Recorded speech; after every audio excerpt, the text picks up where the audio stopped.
The Pledge of Allegiance. I pledge allegiance to the flag of the United States of America and to the republic for which it stands, one nation, under God, indivisible, with liberty and justice for all. Clerk, call the roll. Commissioner Hightower. Here. Commissioner Patton. Here. Commissioner Webb. Here.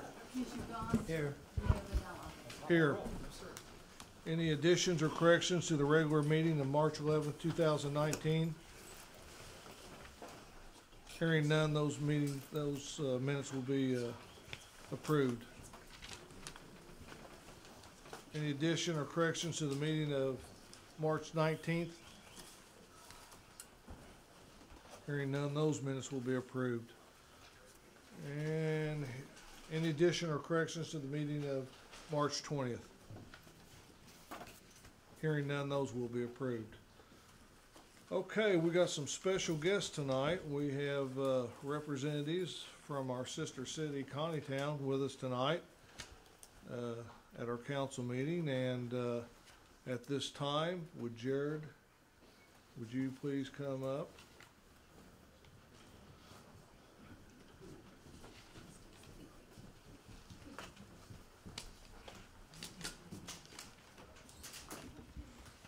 Hello, I'm Tracy Glenn, and of course this gentleman needs no introduction, Jared Garrison. And we are the co-chairs of the City of Marion and the Marion Chamber of Commerce Sister City program with our friends from Kanie Town, Japan that are visiting with us currently this week. Just a little brief background, if you don't know, the Sister City program was an agreement between the City of Marion and Kanie Town in March of 2010. So earlier this evening, we celebrated the 9th anniversary, which is actually tomorrow, March 26th, with the dedication of the Friendship Bench on the square. So we hope that everybody will stop by there and pause and look at that, because it is beautiful. We've had a wonderful time. Our friends arrived Saturday night to an American-style potluck at the pavilion. And when you say to the City of Marion, let's have a potluck, there was more food than at most Thanksgiving feasts. It was wonderful, the support that the community brought. The host families met the students that night. We have 16 students that are here visiting, staying with 8 host families. And we thank them for taking the students in, showing them true Southern Illinois hospitality. And we've taken our friends, the Kanie delegates, on a whirlwind trip through Marion and Southern Illinois over the last couple of days. So they're here with us tonight, and you want to start with the mayor? We will start by introducing Mayor Junichi Yoko. Yes, if he would like to come up and speak. Here.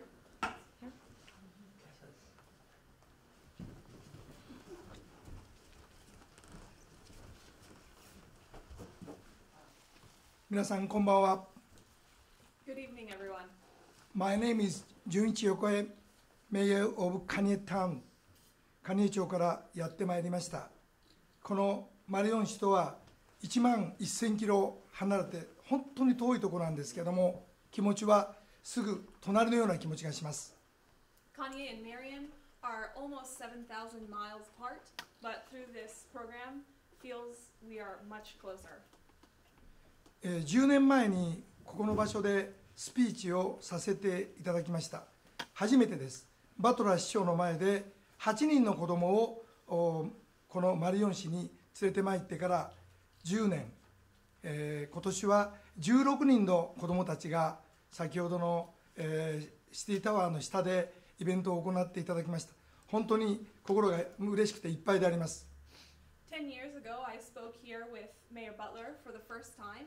We brought 8 students with us at that time, and this year we are up to 16 students. So he is so happy that we've been able to continue the program and see it evolve over time. 今年も5人のスタッフ、私を入れて6人のスタッフでマリオン市にお邪魔をし、大変あったかい歓迎を受けました。We've also brought 5 delegates, staff delegates from Kanie, and the members of the Sister City Committee have been showing us a really wonderful time in Marion. 特にジェネ、そしてトレイシー2人には大変お世話になりました。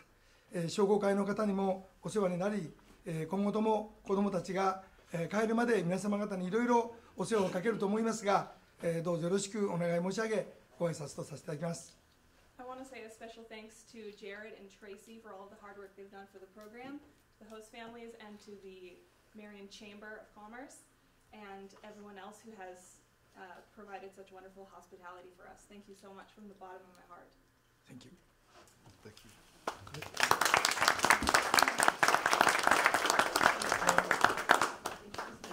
You want to say that, and then I'll translate it.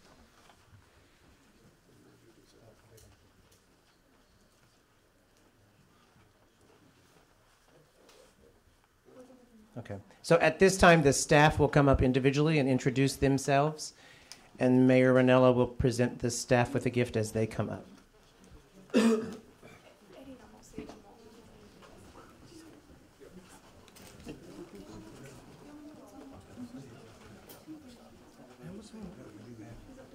OK、OK。大丈夫、大丈夫。写真撮ってもらう。はい。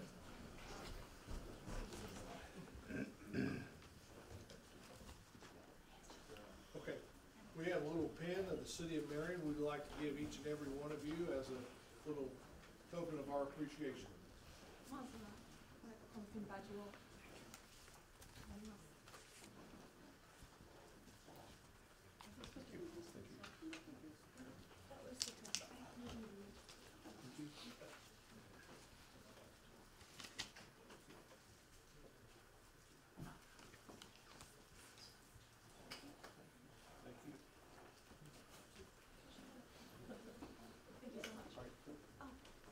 Thank you. Thank you very much. No, not at all.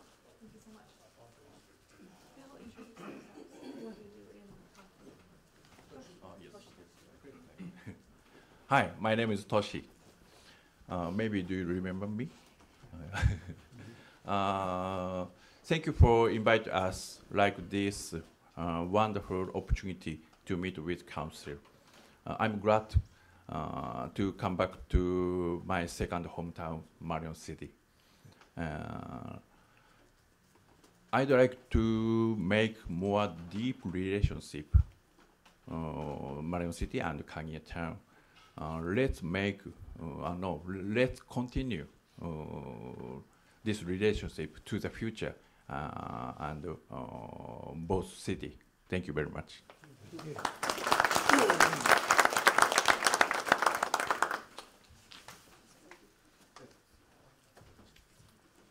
Hi, my name is Seiji Kato. I cannot speak English well, so I speak Japanese. Sorry. 非常にこの場に来れて光栄です。この関係がずっと続くように私たちは頑張りますので、皆さんもご協力をお願いします。Thank you so much for everything that you've done for us. I appreciate everything so much, and I hope that we can continue this relationship for as long as possible.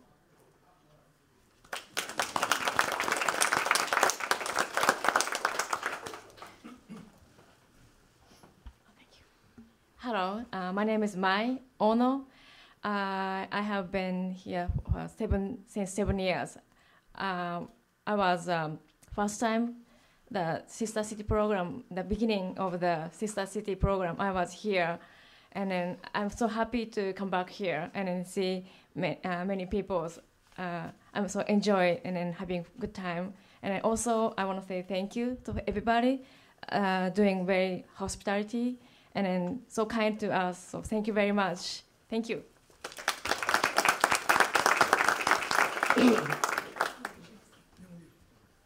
Hi, my name is Elina.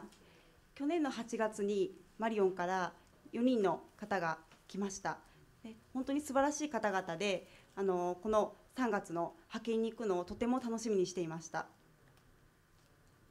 Last year I was able to help when the delegates from Marion came to Kanie in August, and it was a very good, wonderful experience.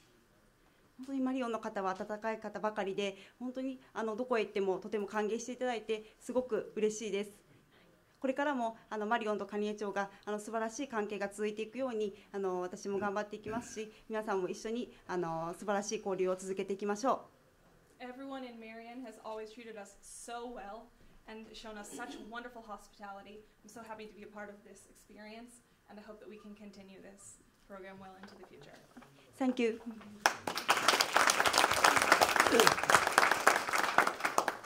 Can we get a picture?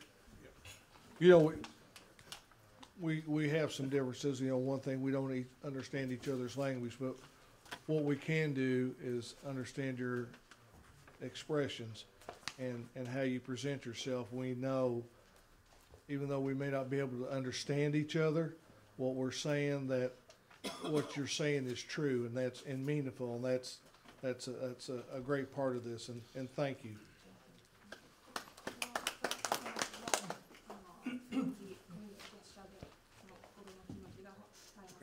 Want to come up here and we'll get a picture. We'll have the council stand up and we'll take some pictures. Can we take a picture?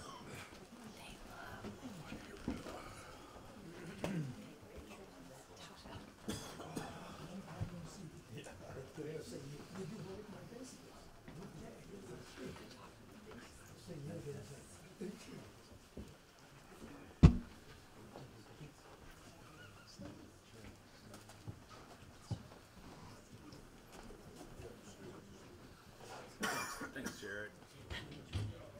Good tower, didn't they? Use the first cheese. The mayors should be in the middle. Move them. There you go.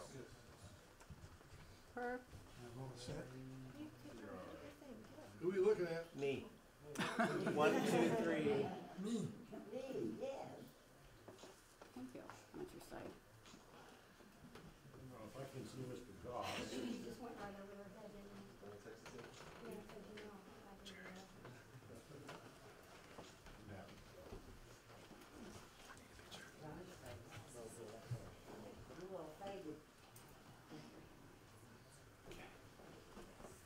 Anyone else?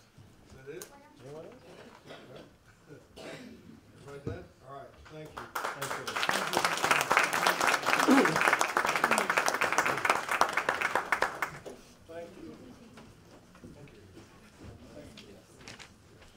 I think they have some gifts they want to give, so.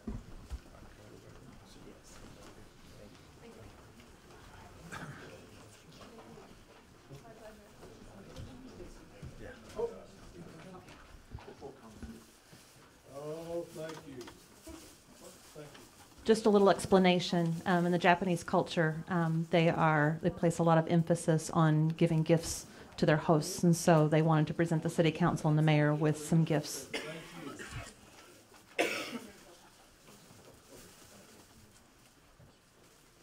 Oh, thank you. Thank you.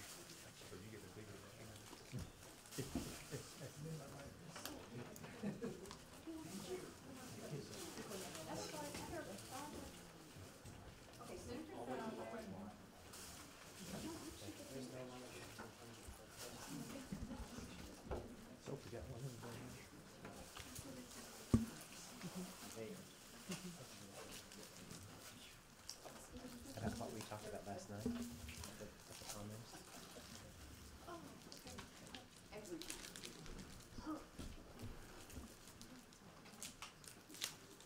And you might transfer. Good, you all right?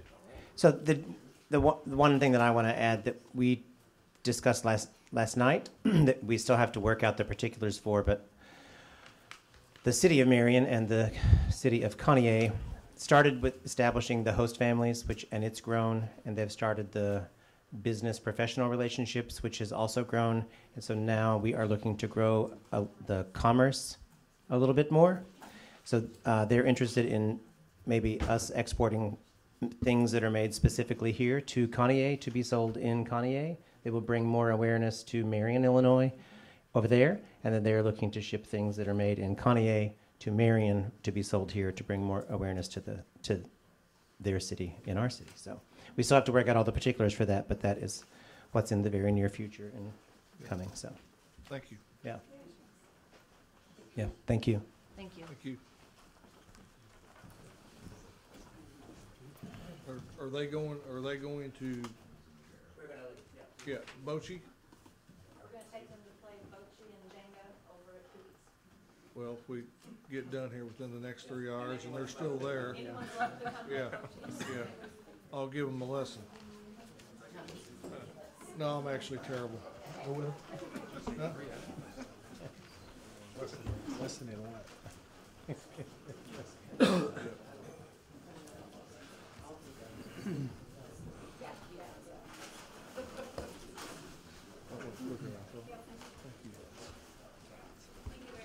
Thank you. Thank you. Thank you. Thank you.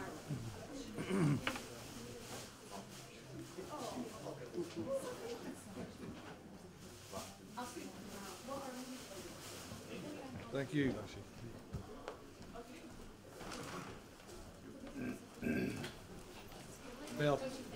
Now tomorrow night, me and Shannon's gonna karaoke with them. Isn't that right? That's right. Yeah. Thanks, I Jared. told Joe, I said, he said, you gonna come over and karaoke tomorrow night? And I said, well, I would, but you probably don't have any, Merle Haggard family tradition. And he said, you're forgetting my wife works at a radio station. So, well, you got me there. Okay, is there anybody that needs to address the council? Yes, please, there was others here before you, so you're probably gonna go third or fourth. Yes, come up to the council. No, you, Oh, no. you wanna go, it don't matter, somebody go first. You're probably gonna be slow, or quick, or. Oh, that didn't come out right. Hello, my name is Trifozia Lee. I'm the coordinator of a banquet called Young Hearts with Goals and Purpose, and this will be a 20th annual banquet. I came early in the year and asked, in the past you all have done 10 tables, which we really appreciated. I asked, since it's a decade, if you would do 20 tables. And so it was told me to come back in March, the end of March. You all would talk about it and see what you would do for as doing more than you've been doing. So that's the purpose reason why I'm here today. Well, I'm gonna probably have to tell you, we're gonna stay at our 10 because we're at the end of our budget and, we just barely got our heads above water and you know, we bought 10 tables and we donate the use of the pavilion actually to you for 2 days for setup and everything. So unfortunately, I think it's, unless these guys tell me different, we're gonna have to stay at what we've previously agreed to. Do they have anything, commissioners, do y'all have anything to say? Well, in my position, and I think Johnny probably feels the same way, is that we wouldn't mind increasing the amount. We do have some budget, I don't know, challenges, but I can see a way where we can, you know, make that a little better. But that's just me, though. Okay. I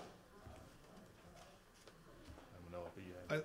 I think going forward, Trifosia, what we need to do is write an ordinance, and anybody, you know, wanting funding from the city has to have it in by a certain date, and then we can use that as part of our funding formula. Okay. Going forward, because we get hit by a lot of different groups, and we hate to tell anybody no, but Okay. sometimes we gotta draw a line on what we tell people, and I understand where you like more, but you know, from my point of view here, you know, it's, as with the rest of these council, is that we have a budget and we hold to it. Okay. And that budget is through April the 30th, so we're standing firm with that budget. It's balanced this year as it has been in the past, and in the future, and for next fiscal year, we've appropriated a balanced budget, which we will do later on in April. But like I said, I'm sorry, but we just gotta That's stand firm with our offer. Isn't your thing in May though? Our event is May the 11th at 1 o'clock. So that'd be on next year's budget, which we haven't Yeah. appropriated yet. No, yeah, So I mean, we might be able to look at it. Yeah, it's a very worthwhile project. Yeah, there's no doubt I about would it. like to come up with at least $500, but if it seemed like they're pretty firm, we're gonna stay put. Well, yeah, but we're talking about next year's budgets too, Yeah. so. But she's wanting it tonight, is what was said. What would be the total amount for the extra 10 tables? It would be 3,000. Because for 10 tables, it would be 1,500. Okay, so you're talking an additional 1,500. Yes, but see, the purpose reason why I came back tonight is if you couldn't do the 10 tables, you know, you said you may well be able to do something. So But we're gonna do the 10 tables, yeah, I know that. That was understood. yes. Yeah, that was understood and very much appreciated. I really appreciate that. and do you guys have like a strategy throughout the year, or how often you try to solicit funds from? Yes, we have strategies. With this being 20 years, we looking for a full house. Last year we had over 500 people there, and we should at least have about 600 this year. So this is a year-round effort that you guys try to get money donated to your Oh cause? yeah, it's a year-round effort. Yeah. It is. It's a year-round We effort. gave you 1,500 last year, didn't we? Yeah, you gave 1,500 last year. It's been very successful. One thing I would like to say also is, for the 20 years that the banquet been, the city has been a part of it. Me and Mayor Butler had talked about it the first 2 years, I think about the first 2 or 3 years, and Mayor Butler told me to come to the council. They make her do more. And then we had a writer, Diane Wilkins. She followed the banquet. She followed it. She was really excited about it. And she the one stood up before the council and said, y'all need to do something for them. And that's when it started picking up and moving. And that's when I have encouraged the council, if you would come and see it. If you come and see it, you want to invest more. Yes, You would. Because it's a wonderful thing when you can get the youth involved. And not only just the youth, the community. And it's all over Southern Illinois. We got people, I got a call the other day. A lady said she coming all the way from Virginia just to see it. Coming from Virginia. I got another lady call, say she coming from North Carolina. So what that means, that's bringing revenue into the city. You see? See what I'm saying? Understand? Yes. We're not, we haven't passed that budget yet. Okay. We can talk. I don't think we can do, another 1,500, but, we may be able to do some, as John said, so. Okay. But, now, Yeah, I just want to point out to you, and I know you know this, but that pavilion is worth $4,000 a day. If we went to rent somebody that pavilion for one day, the whole pavilion, like we do you, Yes.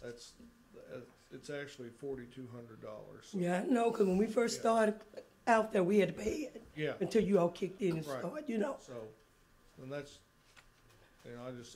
Okay, but what I want to thank each of you for your time and everything, and I appreciate everything you do. Thank you. And we thank you for what you're doing Yes. for the youth of our area. Okay. Thank you. Tripos, do you have a deadline? If we was able to come up with something later in April or something? Oh, yes, yeah, because it's May 11th. We taking up money until May 11th. Anytime. Okay, so I appreciate you all, and thank you so much. We've had to say no to, a couple of the Lighthouse, a few others, we've had to say, Yeah, we can't do it, but maybe next budget, we've cut that in, and I'd be in favor of doing it. Okay, thank each of you. Okay, thank you.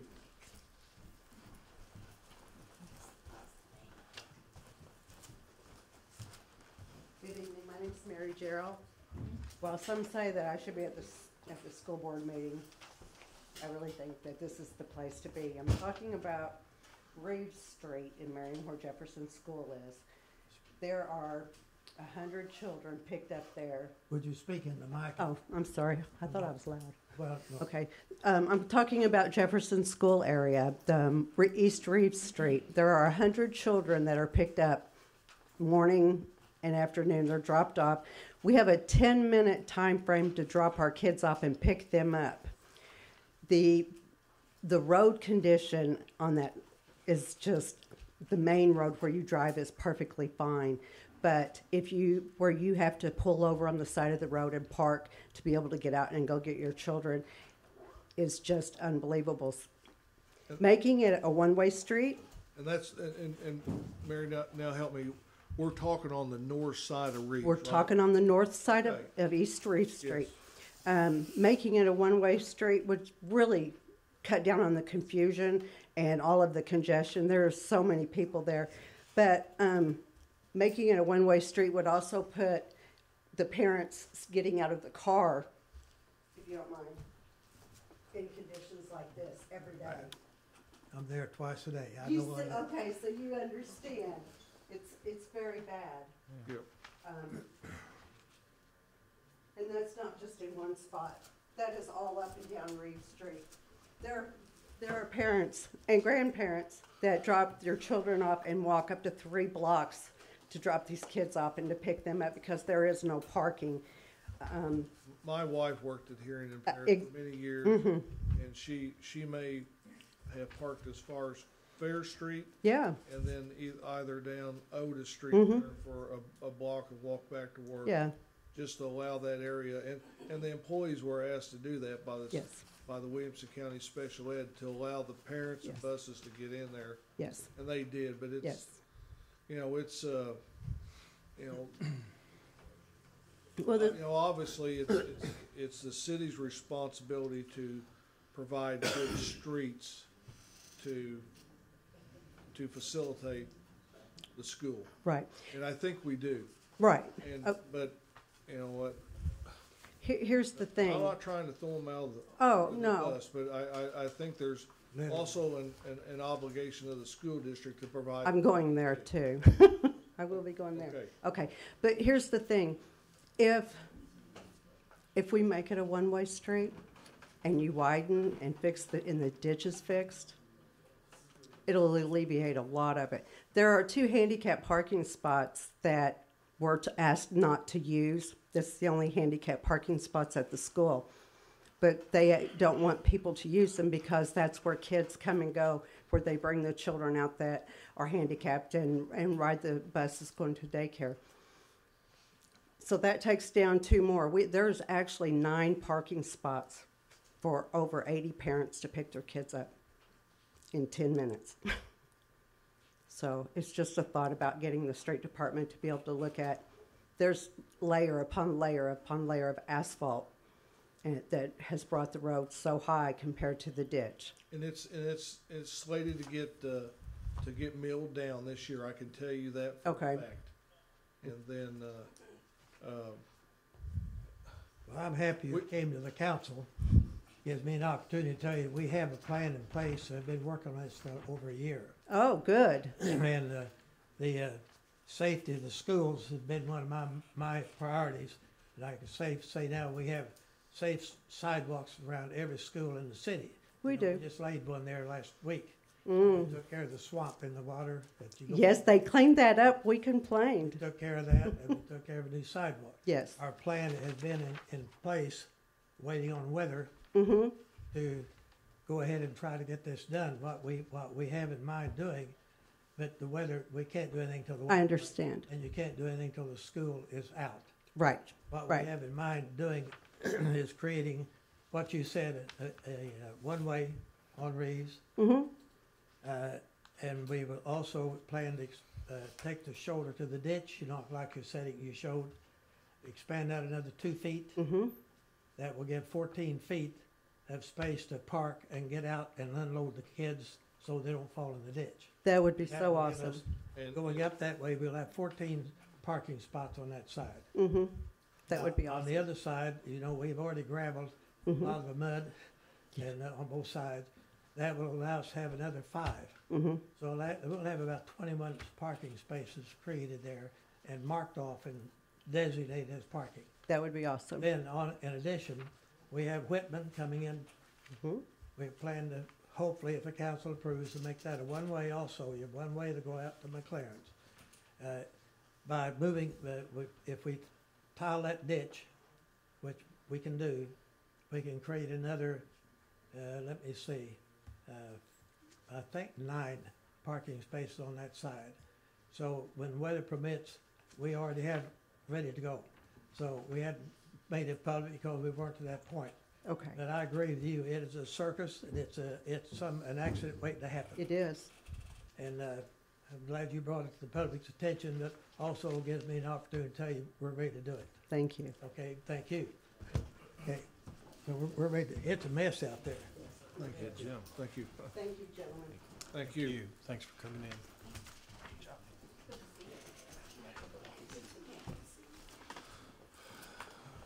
Anybody else? You need to address the council. Anybody else need to address the council? Anybody over here?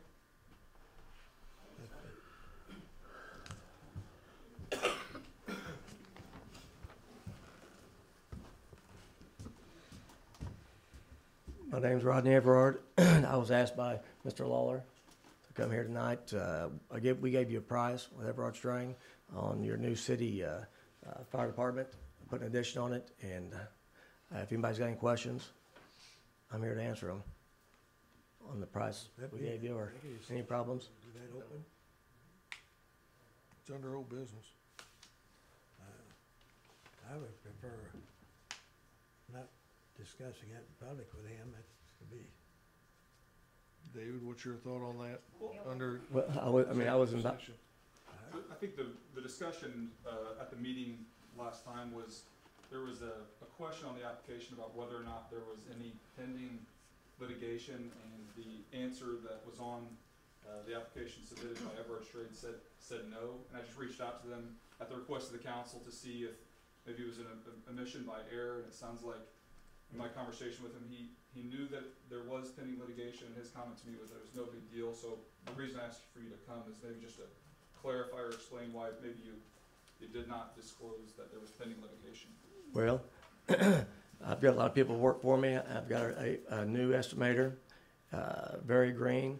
So in his defense on that, he bid the project, and we was not awarded, but we was low on the project.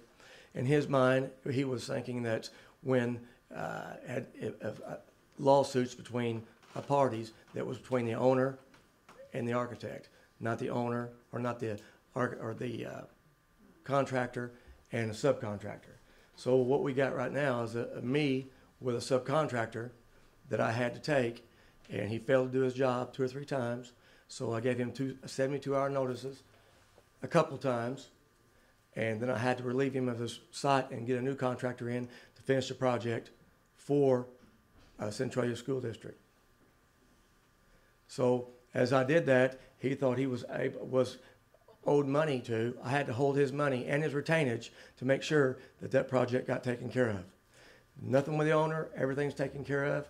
So that response right there is, I took care of the owner. Everard String took care of the owner. And yes, it's not done yet, but we're working on it as far as the lawsuit itself. Let me ask you this. 2 years ago when we did the first renovation of the fire station, I believe at that time you answered no to that same question. Is that not right? Gail, could you come up here?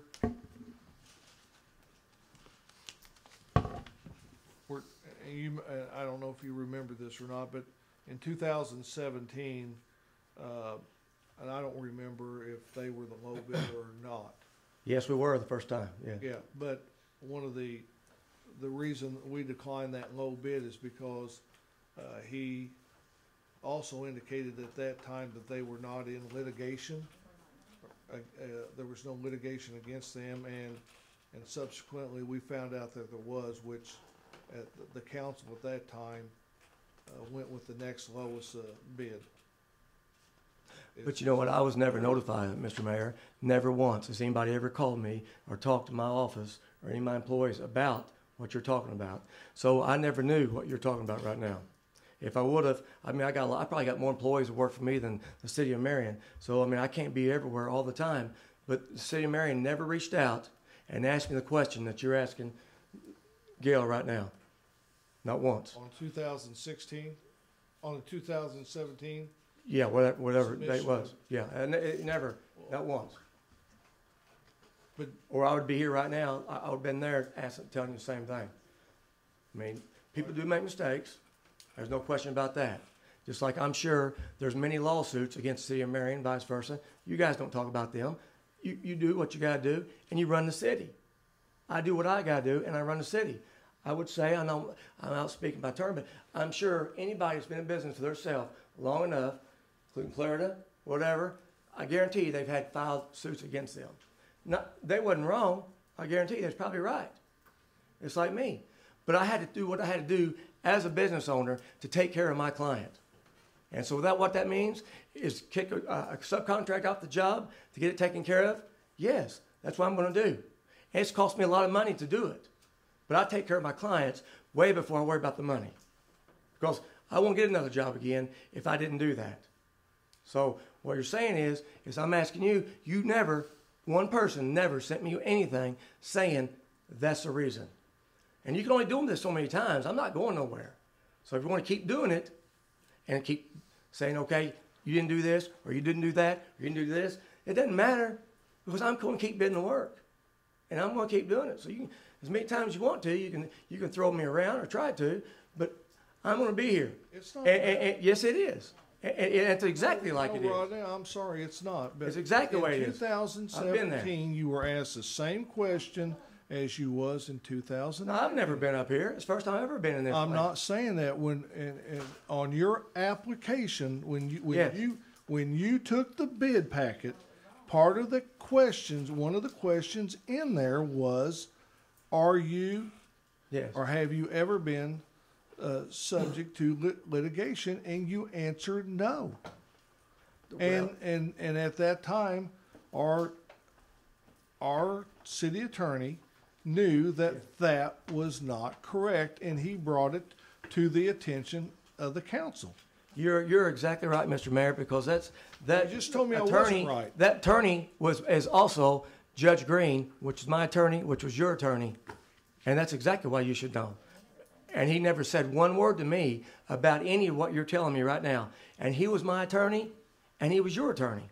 So why would he brought that to my attention? That really don't make sense. But I understand what you're saying. That's a question you would have to ask him. I mean, if you need to ask to find out more about this, about what's going on in Centralia, all you got to do is ask Judge Green. I mean, he can explain more to you than I probably can because he handled it when I was outside of it. He's handled everything on the inside of the lawsuit. But not once did he ever bring that to me. And he should have. And he would have. So on a technicality, I'm just going to speak, because on a technicality, we have cost this Go on up here, city Jody. hundreds of thousands of dollars because he marked the wrong box. I can't hear. Yeah. Come on up here, Joe. No, I'm not coming up because I need to stay over here. Yeah. Yeah. She said because they marked the wrong box, that they've cost the city hundreds of thousands of dollars. And in this case, what was there? In this particular case, the next lowest bidder is what, 15? Okay, how much? The was 200. Yeah. What my wife's trying to say over there is, I know it's not the same job, but it's kind of the same thing because you keep trying to push me to the side, and that's okay. But I don't know if the people here know, special news, you cost the city of Marion $200,000 on the hub by going to another contractor. $200,000, $7,000, that's one thing. $200,000. Does anybody know that here? $200,000, taxpayers' money. And I'm fully bonded, fully just like Gail, good contractor. He's a good architect, good engineers here. There is no reason for that. I'm talking about 2 years ago. I'm talking about 2 years ago at the hub too.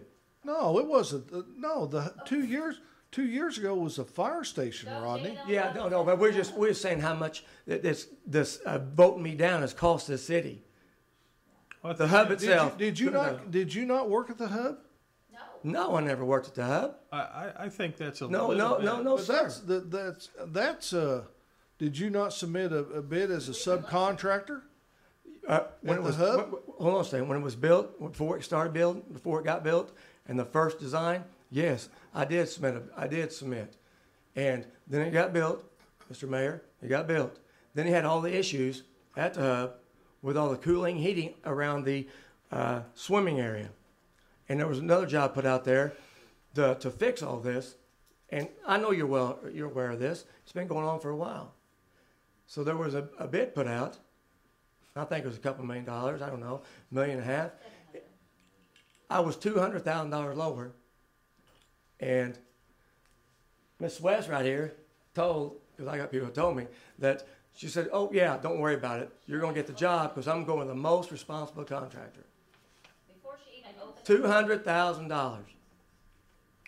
Now, I don't mean in a bad way, and I'm not trying to get gruff, but on that particular job, and I know it has nothing to do with this job, but that is uncalled for right there. As you, as a mayor, that should never happen right there. Never. Well, first of all, let me tell you, my tenure as mayor took over in February of 2000. Yes, I understand that. I apologize. I don't mean it really by you. I don't mean it by you. Everything before that, I was sitting on that council, but if you want to blame me, No. There's no blame game here. I didn't come here to that's blame one thing game. about this job. You got to be thick-skinned and have broad shoulders, and you got to let it run off. And That's right. And it's same way in business. and just let it go. So I would have to go back on that when we was talking about redoing the ventilation and everything like Yes, that. sir. And the cap of the roof and everything like that. But Did that project ever get done? that project is finished, and if you drive by that hub right now, it's been finished to the greatest degree because you do not see condensation Yeah. on those windows like you did in years past. And, Oh, yeah, and I will I say did. the contractors we had, J.L. Robinson, did an outstanding job. They're a good contractor. Of putting Very it good together. contractor. And I mean, I won't here's take what nothing we from them. did. They're a good contractor. Rodney, here's what we did. In that bid packet, like anything, you put a clause in there for the most responsible bidder. And when you have to, yes, it may have been a couple $100,000 more, but you got to know the work of your bidders. And that's where we take the advice and consent of our architects and engineers coming into play. And that in as much has a part to do with it too. So I don't, Well, those do subcontractors worked up there as the same subcontractors that would been working for me, the same ones, and very good contractors. You guys had very good contractors up there, subcontractors as well as J.L. Robinson, very good ones. I mean, you had the top notch around here, and they've done a good job. I heard that. Well, If I understood you correctly, back to the litigation. Yes, The sir. owner, and you have no dispute? No, Your whatsoever. litigation is that you're holding up money from a subcontractor that didn't do the job properly. That's You're not right. gonna pay him till he does his job properly. That's exactly right. And then the litigation arose from him against you because you were holding his money up. Yes, I had to remove him, John. And the owner had no fault, no quarrel with you. No, owner is all good. Now, after time, it's going. I'm sure it's getting a little frustrating with the owner, but no, we haven't. As far as that, no, me and the owner, I took care of that to make sure the owner's project got done, or it still wouldn't get done. It's cost me a great deal of money to make sure that's happened, to finish it and get it done, and they're able to use their facility for the last 3 or 4 years, and Everard Strang is the reason why they're able to do it. Because I took it on myself to make sure that Everard Strang took care of it. I just wanted to clear it up that the owner and the job itself had no litigation. It's your subcontractor. You're holding his money up. That's exactly right. That's a different light on it. Yeah, that's right. It's totally different. We held their money up. That's exactly right. Thank you. And I would if it was for you guys too. It's like if I wasn't doing my job, Yeah. I would want you to hold money on me. Because if I'm not doing it, you should be doing it. Right. So Rodney, you putting yourself in this seat right here. Yeah. Give me 3 things that you would look for in selecting a contractor. 3 things I would look for selecting a contractor. To make you say, okay, I want to award this to ABC contractor. What do we need to be cognizant? Well, one is how substantial they are, how long they've been in business. Yep. Okay? We've been in business 18 years. Second, how substantial are they? Are they going to be able to do the job? Quality. You ain't got to look at cash, Doug. Could we say? I bond over $60 million in bonds. Could So that's we what say- I'd be looking for, too. Could we say quality of work? And you can also say quality of work, but Absolutely.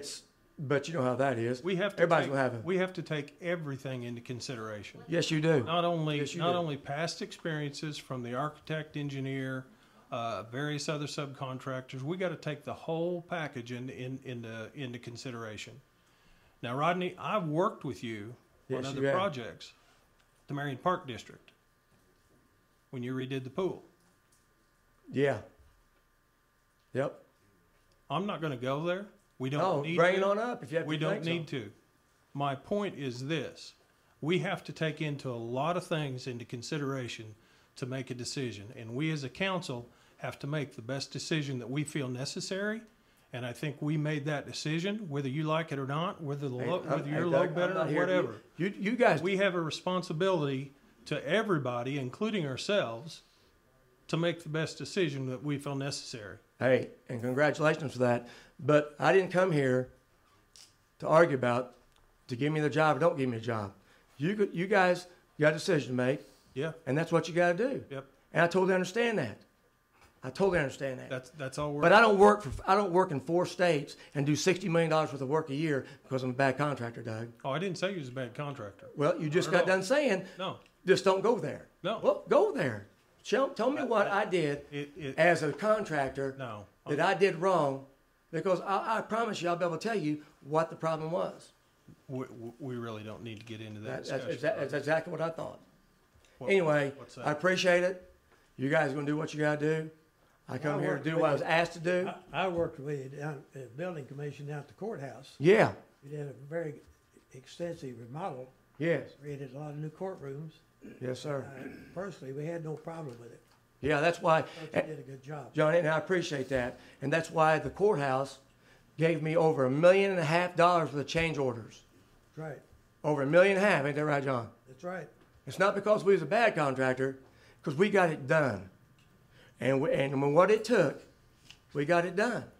I was there myself at nighttime on third shifts, making sure things was getting done. That was a tough job. And that was a tough job as a remodel. And keeping a jailhouse going and doing is a really tough job. And you know what? I give props out to all my subcontractors on that and all the people who work for me. Well, Rodney, since you brought change orders up, I guess, in doing some research myself, that's one of the things that some of the jobs you did, you were the low contractor, and then all of a sudden, you're not the low contractor. And I understand things come up, but this job here is a pretty simple job. It's a very simple job. It's not like the other part of the fire station where we basically rebuilt the station with what we had in existing structure and made it ADA compliant. Would that be right, Gail? So this one here is pretty straightforward in the job, but that's and I'm just going to be honest with you. Some of the places that I checked out that you had done work before, by the time the change orders was done, you were not necessarily even near the low bidder. Let me. Okay, Mr. Mayor, let me ask you that. That's okay. And I know that happens. No. Just listen to what you're saying. Why would I be asking for a change order? Why? I just don't pull it out of my feet or my head. If there's a change order involved, it's because it's not on the drawings or it's never showed clarification on drawings. I just don't go say I need a $20,000 change order, and the city mayor's going to pay for it. Gail's going to expect me, if I make a mistake, to pay for it. And he's going to do the same thing on his. The change orders are not something Rodney, that I generate. I've been here 10 years. And You've not been a contractor for 10 years. Well, no, but I've been on this board for 10 years, and believe me, we have paid for plenty of change orders. Well, maybe, Mr. Mayor, that's probably something you shouldn't have to pay for. Maybe there was some taken out, but mostly we have to pay for them. Well, you know what, and that's a sad thing, because in my business and what I do, I see that all the time, and it's a shame, because when I mess something up, I pay for it. Other people mess something up, they always seem like you paid for it. And you're right. What you just said, you paid for it. I'm not asking for a change order. You know why I don't want I don't even want change orders as a contractor, unless it's a substantial change order. Because a $5,000 change order, I'm allowed 10%. That's $500. By the time my superintendent in the field deals with that change order, gets back to my office, gets it to Gail. Gail makes me break it down 3 or 4 times, which that's what his job's supposed to be. And we get it back out. I get it to my superintendent. I've lost $1,500. These people are not free. I don't even want the change orders. Because that's what it costs a contractor to do a change order. And anybody that's a legitimate commercial contractor will tell you the same thing. They don't want them. Not those low dollar. But you know what? That's just part of being a contractor. You just got to do it. You're going to do the change orders. Whether it costs you money or not, you're going to have to do them. We don't want them. All right. Well, City of Marion don't want lawsuits either, right? You don't want them. It happens. We get them all the time. That's exactly, Mr. Mayor. That's my point. And it costs the taxpayers money. Most of Yes. them are frivolous and get dropped, but at the same time you have to address them, and that's, unfortunately that's part of this business. And that's exactly what I'm trying to say to you, Right. Mr. Mayor. Yep. That's part of the business. When you're in a business, that's going to happen. It's out of your control. You got employees. I got employees. They're not perfect. They're going to make mistakes. That's out of your control. Okay, so let me get this one time. Now this past bid process, you say it was because of your green employee that This he one marked. was, yes. No, Yes. you still didn't explain why it was marked no in 2017. Do what's that now? You still did not explain why it was marked no in 2017. Yes, I did, sir. I told you, because I've got a lot of employees. I don't bid every project and sign. I may sign the documentation with my signature on it, but I don't read every little piece of documents right there. I've got people to take care of that. Rodney, And like I said, Mr. Mayor, you saying- just brought this up. No. Where No, you just brought it up. No, you just hang asked me on. again. Are you saying just the got done city- saying No. And I've never heard about 2017. Not once did you ever bring it. Why didn't Steve Green call me? Why didn't you bring it up? You're the one that filled out the bid documentation and said no. And you said you just signed it. It's like. Let me ask you this, Rodney. Hang on. Let me ask you a Do you fill out every question. one of your bid documents? Do you fill out every I one? don't do any bid no, documents. most people. I sign contracts on behalf of the That's city. exactly right. I sign contracts too. But I'll tell you what, before I sign them, I read them. Oh, I bet you do. I bet you do. You just called me a liar. No, I didn't call you a liar. You just called I me a just said you liar. want to be ex-mayor, though. Yeah. That's what I'm saying. Well, And you know John, what? I do appreciate what you said. I do appreciate it. Because I know I'm a good contractor, and I do everything it takes to make the city happy, and I will. And Jim Webb's been around me. He knows I tell the truth. You don't, and I understand that. No, This man right Rodney, here is a good man. you're wrong. Doug's a good man. And I think you're a good man. But you don't know me, Mr. Mayor. You don't know me, and you do not know Everard Strang. You have no clue. Well, so you're taking out a turn. No, hang on. Well, now that you want to mention it, Rodney. Actually, I would like to interject. Hang on, just No, one second. I'd like to interject. I just come on the park board, Rodney. Come up here. Yeah, and we donated. Yeah. Yeah. And we donated our land to the park. I donated 2 acres to the park board. And we built the Rodney, I'm all-inclusive. talking about the pool. We had donated that too. Yeah. All the concrete labor. Did we, at the end of that, because the Marion pool, I just came on the park board then, but I think that you never completed your punch list. Help me out here, Doug, and that we withheld money from you. Is that not right? That's been a long time ago, and I cannot tell you. Well, I remember it. That's 2002. He's right. That's right. Well, and I want to say. Then why'd you hold my money for? What was it about? Because you never completed the punch list. What was it about? There's always a reason. Well, there's a reason. What was the reason? What do you mean? I want to know. What do you mean? Why we? There's always why a did we reason. keep your never money? completed your what was punch the punch list. list I didn't complete? So I want to know. I mean, I just want to know it. If there's a reason, but you ended up paying me in full. So obviously, I completed the project. Oh yes, you did. I don't know if they did. I've never not been paid in full for a contract. So yes, you ended up paying me for full, Mr. Mayor. Well, so there's a reason why it was there. There's a reason for it. So, I don't know. Only thing, that's right, you don't know. That's exactly right. So all you're hearing is he said, she said shit. That's all you're hearing. Well, you don't know the truth. And I'm telling you the truth. Well, I'm asking you why, and you never answered why. You did answer why. You didn't. You answered no in 2017. This is 2019. I'm talking about the bid documentation Okay, for the can fire station. He already answered it, and I want to. You did not answer No, it. on the hub project, okay? We're not talking about the I'm going hub. to talk about the hub because it costs $200,000 to the taxpayer. I'm going to talk about it. This woman right here, and didn't know it was our employee delivering the bid, walked up to J&L Robinson and said, "Don't worry, it's going to go to the most responsible bidder." Before she even opened our bid, she decided not to give it to us. So that's why we're upset. First of all, an employee Yes, does it is not true. It is decide 100% anything on behalf of the city. This council made that decision of who was the most responsible bidder. Employees. Gail West does not say who gets a contract. She This thinks council she does. does, though, because I even read an article that she thinks she runs the city. Well, That's here or there, though, and I'm done really speaking about it. You can vote for me, you can't vote for me. But the fact of the matter is I know I'm a good contractor. You can keep asking questions. You can keep asking the same questions all you want. I'll keep answering the same way. But we've done everything we can, and I'm going to continue to bid Marion's work.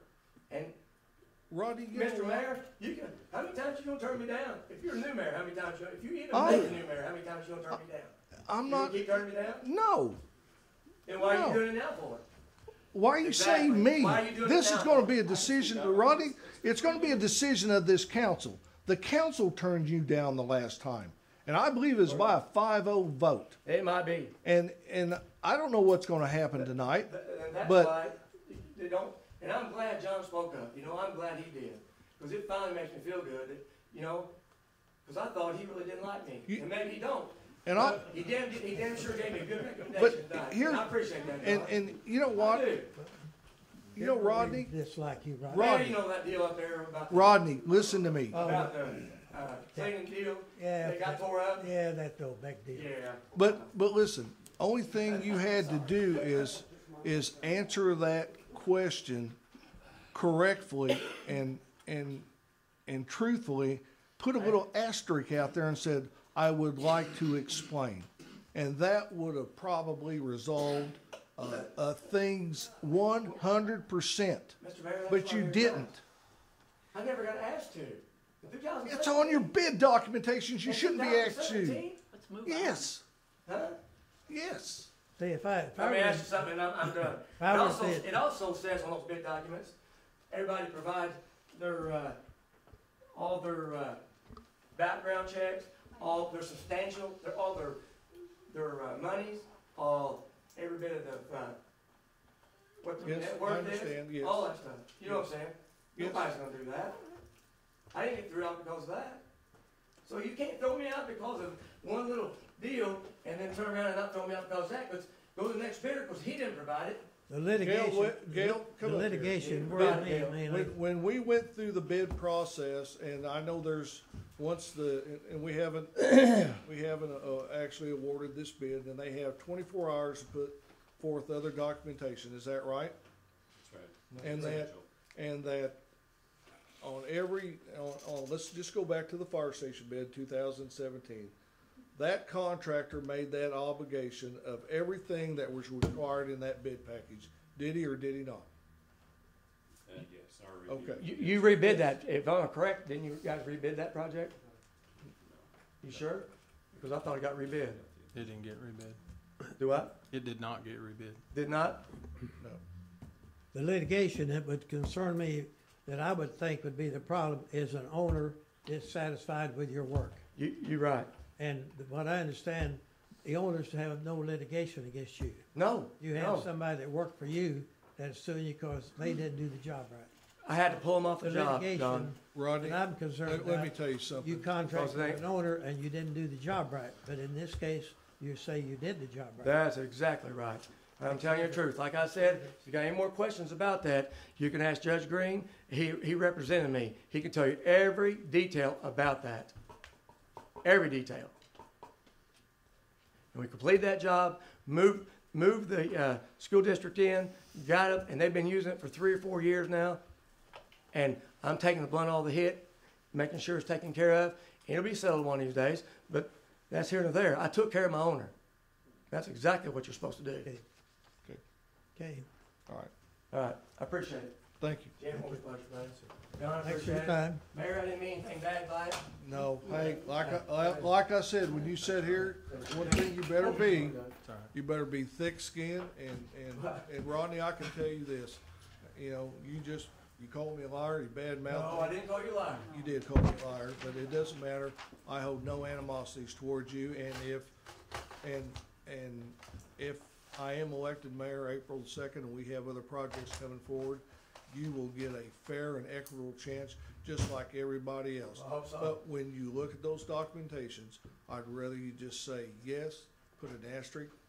I'll talk to you about it, and then we can go on. Well, I'll Okay? make sure, Mr. Mayor, that my employees definitely do that next time. Okay. If they don't make a mistake. Yeah. And you know how it is. You got everybody makes mistakes. Right. Oh yeah, we all do. And you know what's We all funny? It was my fall son short that of made- it was glory. my son that made a mistake. Yeah. Yeah. How about that? So, Takes after his mother, probably. Do what's that? Probably takes after his mother, though, doesn't he? Yeah. Yes, he does. All right, Why guys. would you say that? All right. Thanks, Rodney. And following that is Jim. A 2-minute dissertation, right? No. Well, the mayor's got to give you. It's not No, right. wait a minute. The mayor hadn't said you come up here. Well, everybody gets more than 5 minutes but me. You can go back to all the council meetings and Jim Johnson's limited to 5 minutes. No, Jim Johnson, that's not right. I give you 7 minutes last I didn't time. get 7 minutes. Jim Johnson, you This did man get over 7 here, he minutes. assures me Come on, he's Jim, not let's going go. to infringe. Come on, Yeah. let's go. We got a lot of business. David Lawler ensures me he's not going to infringe to me, on my Jim. First Amendment right. Yeah, let's go. We got a lot of. Oh, first of all, I got to say, wow! In fact, I'll say it backwards. Wow! Did you just hear what that man said? I mean, there's more than one person that's always angry? Oh, me. I'm taking my gum off. Anyway, this is not going to be the same city council next time I come here. You're going to have other people here. Don't think you're all going to be reelected, because you won't be. That man was right. My name's Jim Johnson. I'm 65 years of age. I'm a taxpayer here in Marion.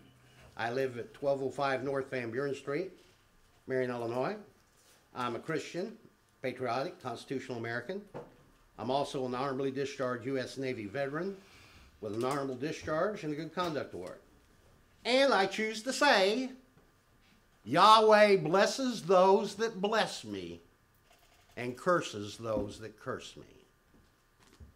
This won't take 5 minutes anyway, I don't think, for what I have to express what's on my mind, so I will appreciate that I'm not disrupted like I was February the 25th, 2019, and David Lawler assures me that I won't be.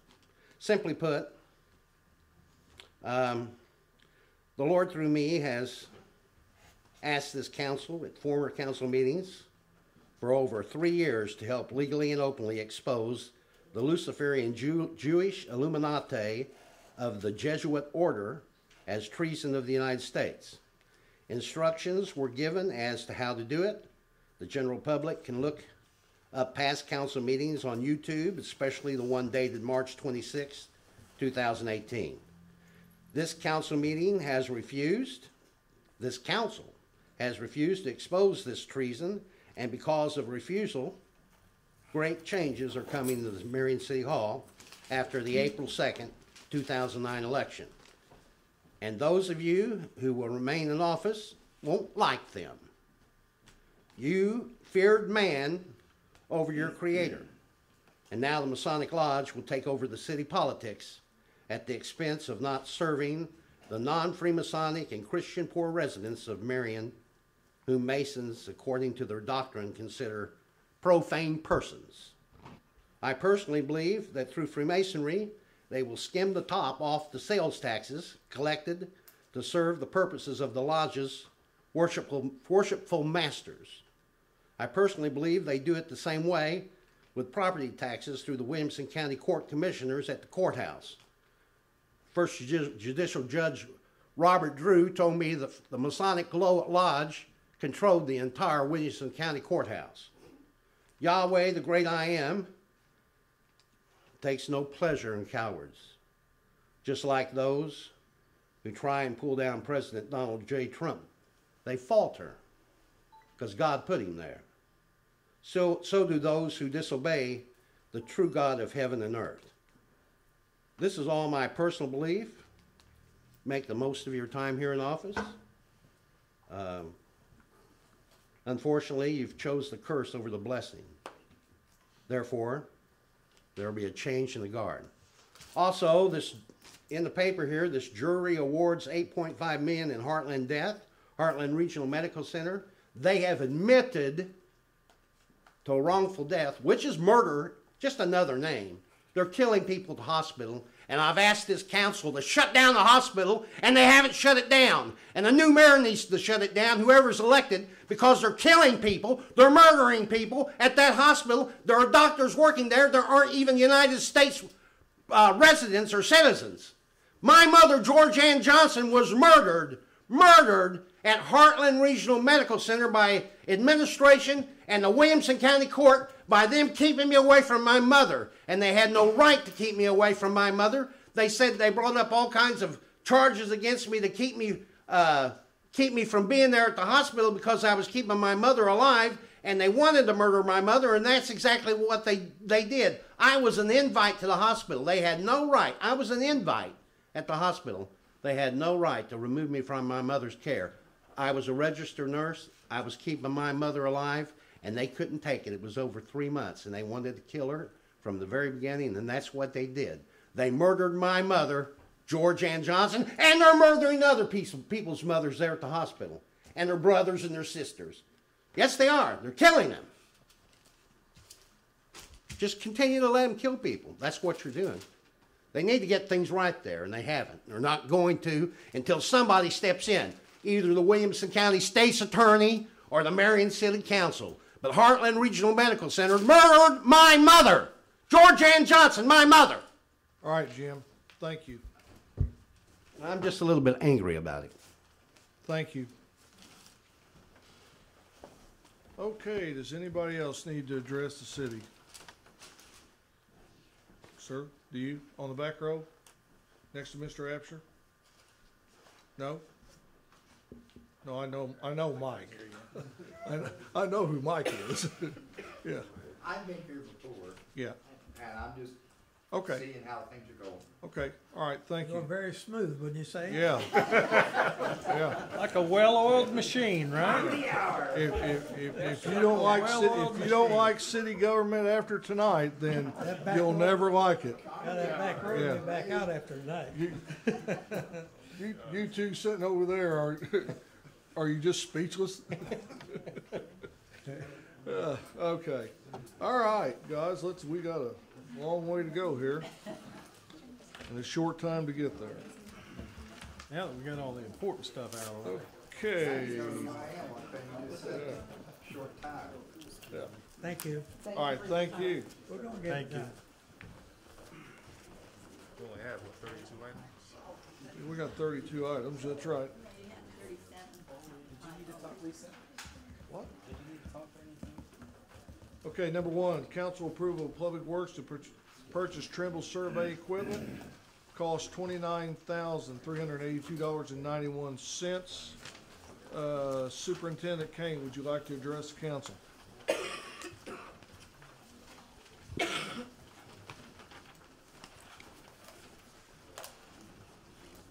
Okay.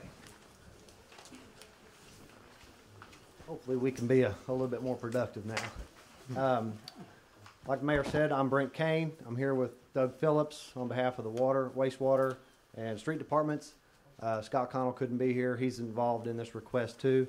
But the Public Works Department, as a 3-unit body, is asking for approval for some Trimble survey equipment that we feel like would add value, obviously, to our GIS mapping system. We're in various stages of getting that complete. The wastewater assets are pretty well mapped out. We're just trying to finish up all the ones that are either buried or lost or didn't get hit the first time through. The water and street departments are kind of in the beginning stages, and they're wanting to start to survey some of these things and get them on the GIS map to make make that map more complete. We discussed. Clarida Ziegler has done most of the engineering for us up to now. They've done most of the surveying, and like I said, our map is almost complete. But we've got to this thing where we're accumulating maybe 4 or 5 manholes, 4 or 5 line segments, a little bit at a time, and we need to be able to go out and survey those at our convenience. Water and sewer or water and street are going to do the same thing. We talked with Brian about what type of equipment they were using. We kind of got a feel for what type of equipment we needed to purchase. They use the Trimble GIS survey equipment, so we contacted Seiler, which is the rep in St. Louis, for this equipment. We had them come down. We sat down in a meeting with the Public Works Superintendents, Terrence Henry, William Barrett, which takes care of our GIS map, along with a representative from Brian's office, to ask questions to make sure this was something that we feel our staff could do. And we do feel that. We feel like we can do the surveying. We can get the survey uploaded to Horner Schifrin, which hosts our map, and we can complete the process in-house versus having to go through a couple of steps to get things done. We did recently hire a man just for our general staff who came from a surveying background. He's a professional land surveyor, so we do have that in-house, which gives me great confidence that we can handle this work all the way from taking the points to getting on the map. And like I said, all 3 departments are going to share in this $29,000 expense. The one reason we're trying to get this done on this council meeting is they have some kind of a sale on the equipment right now that goes through the end of the month. It was called a show sale. They must have done a big show somewhere. But it's a substantial discount of almost $7,800. After March 31st, the price is going to go up that much. So we're trying to get this approved tonight so we can get this sale order in by the end of the month and get the equipment coming our way. I don't know. Did you have anything else to add, Doug? I mean, no, it would help us as far as the storms because when we do locates, we've got a lot of storms that are a little bit harder to locate because it's knowing where they're tied in. It's not like it goes from manhole to manhole. So if the guys are out locating the storms and they find one that has been lost in the search, then we can go ahead and use this equipment on a have-to basis. It's not something have to do every day. So we could get the equipment, us sharing it, and take care of locating that storm at the time. So that's where it's going to help this department. So it's where's the money coming from? A third of it from each department. Yeah, it's in everybody's. We did during budget talks. We did discuss this with Steve. Each department separately. He looked through everybody's budget. We do have money in this fiscal year left over in each department to cover the cost of it.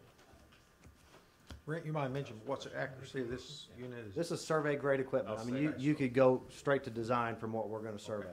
I mean, it's the top of the line survey equipment. So. Okay. We have a motion to approve that. You got a second? A motion on the floor. Second. Any further discussion? Hearing no further discussion, call the roll. Commissioner Hayes. Yay. Commissioner Patton. Yay. Commissioner Webb. Yay. Commissioner Goss. Yay. Mayor Vanilla. Yay. Thank you. Thanks, Brent. And Okay. Item 2, council approval of retirement of Jeff Pickens as lead man from the street department effective 26th day of April 2019. I'd like to commend Jeff. May 1st, he'll have 30 years in. He's been a great asset to the street department. Worked with him all this time. We're going to miss him. He's great guy to work with. So tough guy to lose. He's. Yeah, we lost 2 good ones here. Wish him all the best in his retirement. Yeah, he'd be hard to replace. Yep. Good man. Yep. I make the motion to approve the retirement of Jeff Pickens on April 26th. Got a motion? I'll second. Got a second? Hearing no further discussion, call the roll. Commissioner Hightower? Yay. Commissioner Patton? Yay. Commissioner Webb? Yay. Commissioner Goss? Yay. Mayor Vanilla? Yay. Next item would be a 3/4 ton truck for us to get our road pack hooks on for doing all of our road striping. We've got a lot of issues with the truck, and it's a 99 model. So in the current budget, I had the money appropriated for a truck, and I did find one that fits the needs for us to go ahead and get to be able to hook all this computer equipment up to it so we can paint. So. Okay, why are we going out of Marion to buy a truck? Because I was told to. There's what way everybody looked at it. Conflict of Yeah, interest. we all talked about it.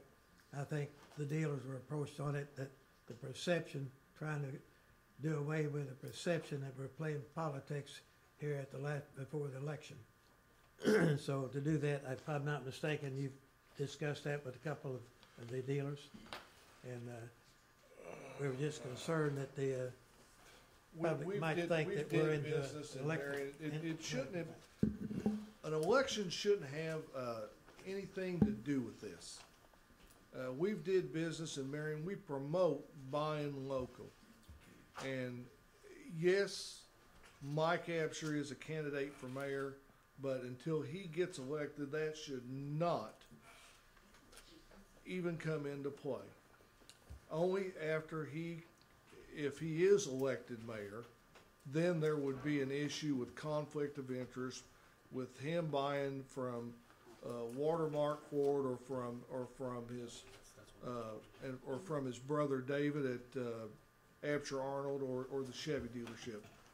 That's when it comes into play. For now, Mayor, we I were believe- following the directions from former City Attorney Steve Green.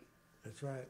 And Attorney he had said to avoid conflict. Gail was involved thoroughly in this thing. I assume she had talked to you about it also.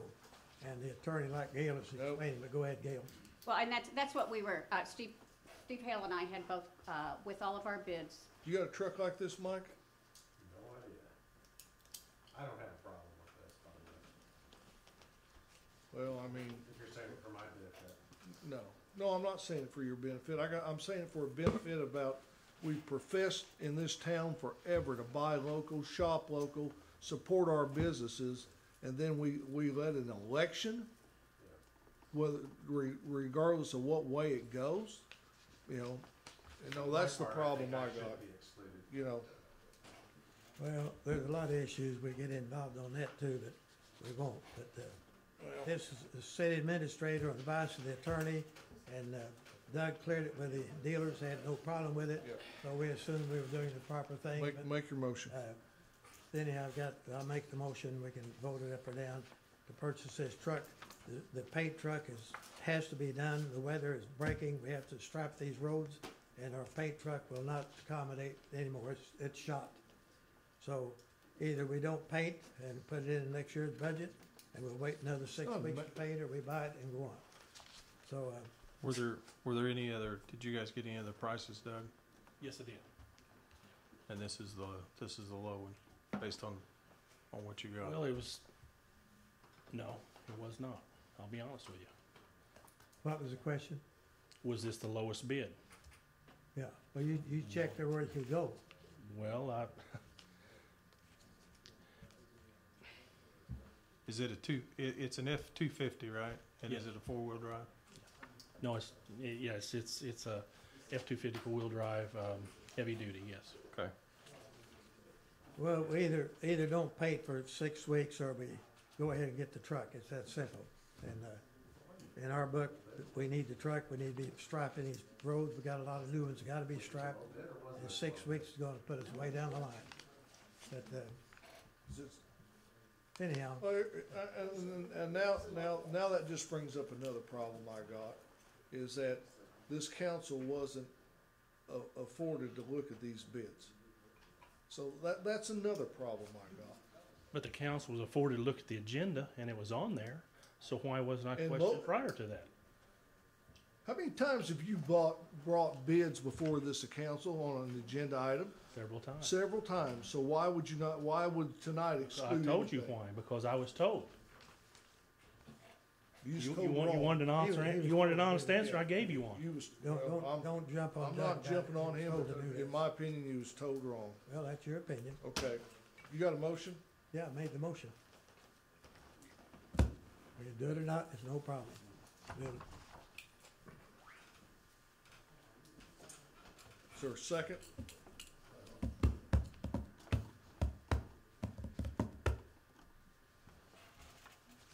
Hearing no second, motion fails.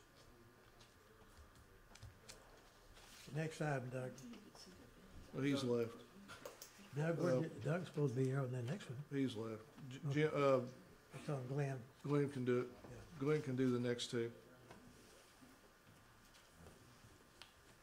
I think at the last meeting, it was brought up to the fact that we were gonna postpone Westminster Road project until next year because we didn't have enough funds to do both water and the road in this fiscal year. And I think the information went back to the people that writes the check, says that the council hasn't approved continuing on with the design of the Westminster Road project. As an engineer, I'd recommend that we proceed on with the design and have it ready to go next year, because we need to do that work in the summer months when school's out.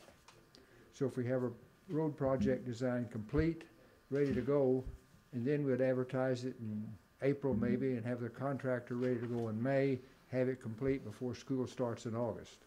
That would be the perfect agenda if we could do it. Otherwise, It'll be in 2020, right? yeah, otherwise, we have to wait until May to finish up the design. Part of it's already done before we had to stop. But that would enable us to finish the design and have it ready to go next year for the construction phase of it. Okay, and that, engineering was, 71,000, of which 20,000 of our. Approximately 20 has Yeah, been it's already committed up to this point. So we've already spent 20, he's asking to finish it. Actually, when we did that motion to suspend, it suspended everything, so I agree with Glenn and Brian that, you know, this is something that needs to be completed, and then once, good weather breaks next year, we can award those bids and, Yeah, and we'll move be ready to forward go. while school's out. Mm-hmm. That's the best timing for the road. I'd make a motion to approve the completing design for Westminster Road from Flossie Road to Carter Street.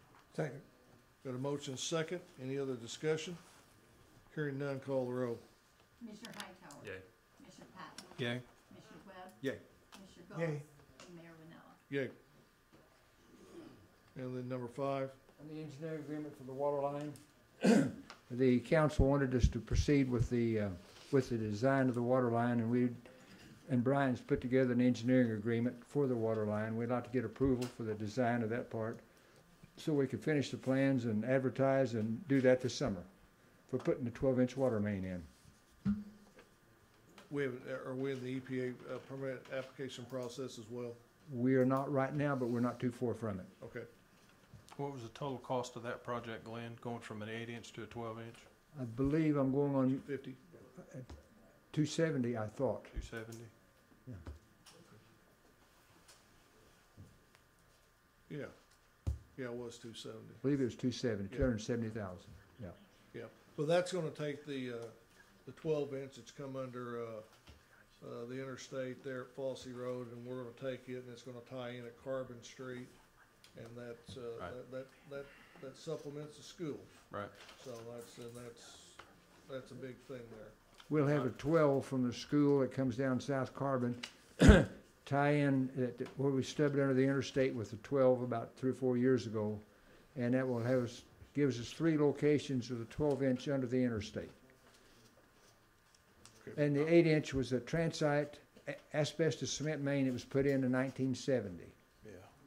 And Will that come off the Skyline Tower? Get some more yeah, usage it out would of be that it would be the Skyline Tower, yes. Yeah, there's not a valve separating those. Yeah. Okay. You can go back and forth. Yeah, anytime we can use that water Yeah. on that storage tank, it's Mhm. good. Okay. I'd make the motion to approve the engineering agreement for the new water line replacement on Westminster Road. I'll second. Got a motion second. Any further discussion? Hearing none, call the roll. Commissioner Hightower. Yay. Commissioner Patton. Yay. Commissioner Webb. Yay. Commissioner Goss. Yay. Mayor Manella. Yay. Police Department. Yeah, line item number 6 is council approval of DJ Stewart's retirement from the county ETS board. Why is he retiring from the board?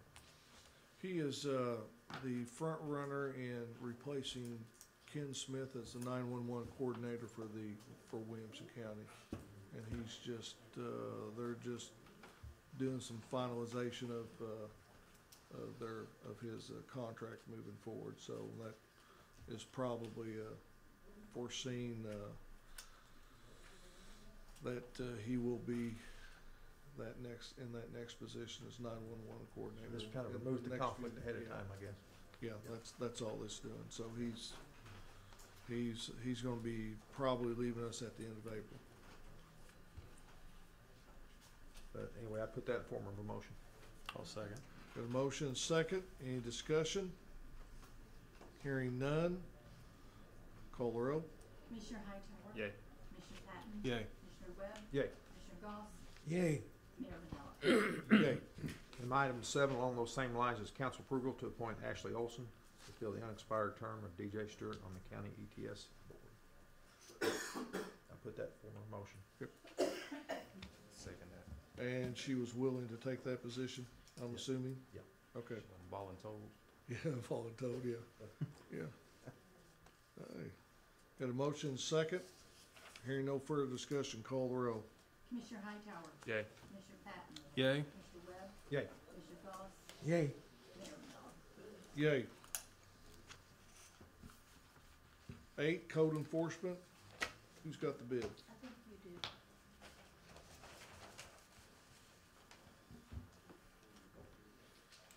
Okay, these are for properties for sale by the city of Marion, 108 North Buchanan, 1003 West Goodall, 416 East Jefferson, and 1301 North Van Buren.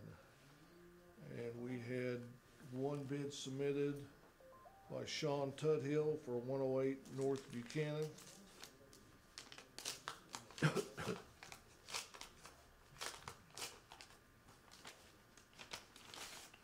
Is there a minimum there?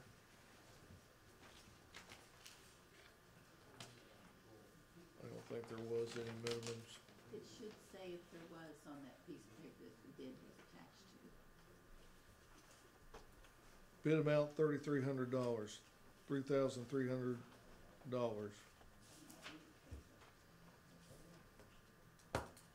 And got 10% check here for it right now.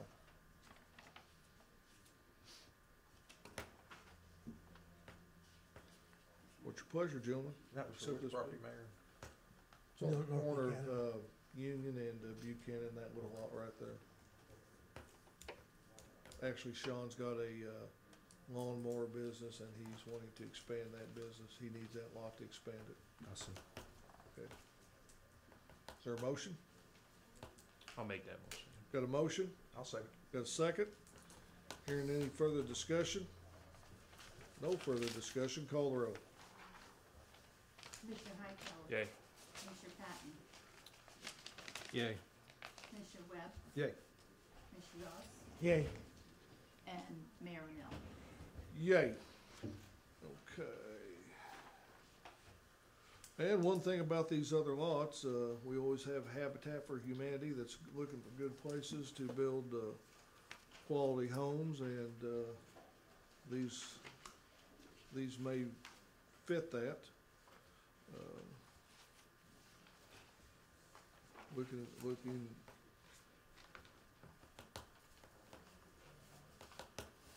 416 East Jefferson. Isn't that school property? Next to it. No, that's, yeah. You're right next to it? Right there on the corner? Okay. It's gotta be right there where the fence is. Yeah. Okay. Marion Carnegie Library, number 9.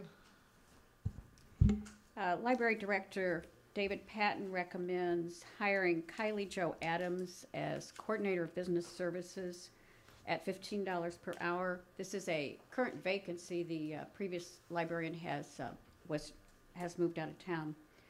So that would be the recommendation of the hiring committee for the library. I'll put that in the form of a motion. A second. Got a motion and a second. Any discussion? Hearing no further discussion, call the roll. Commissioner Hightower. Yay. Commissioner Patton. Yay. Commissioner Webb. Yay. Yay. Goss. And Mayor Manella. Yay. Number 10, Chris.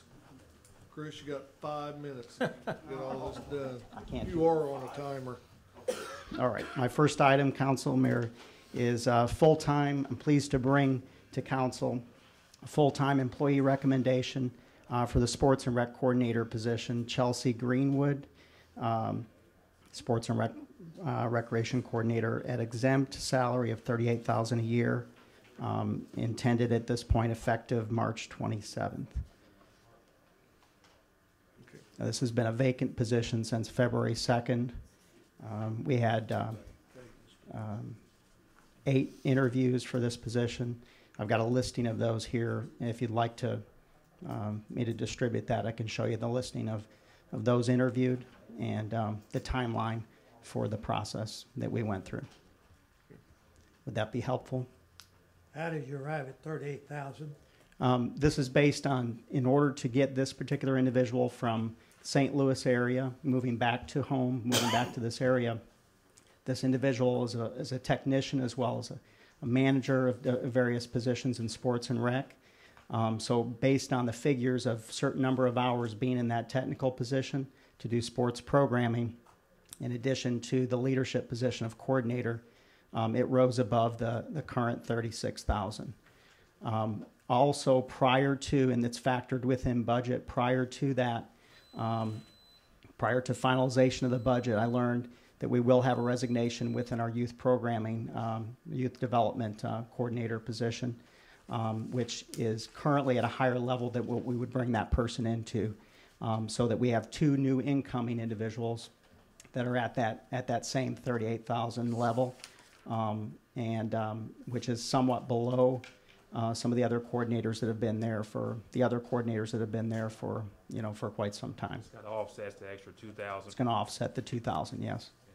Well, I have a little problem justifying a new person coming in. We got people working around at the city hall, been here for years, that don't make that kind of money.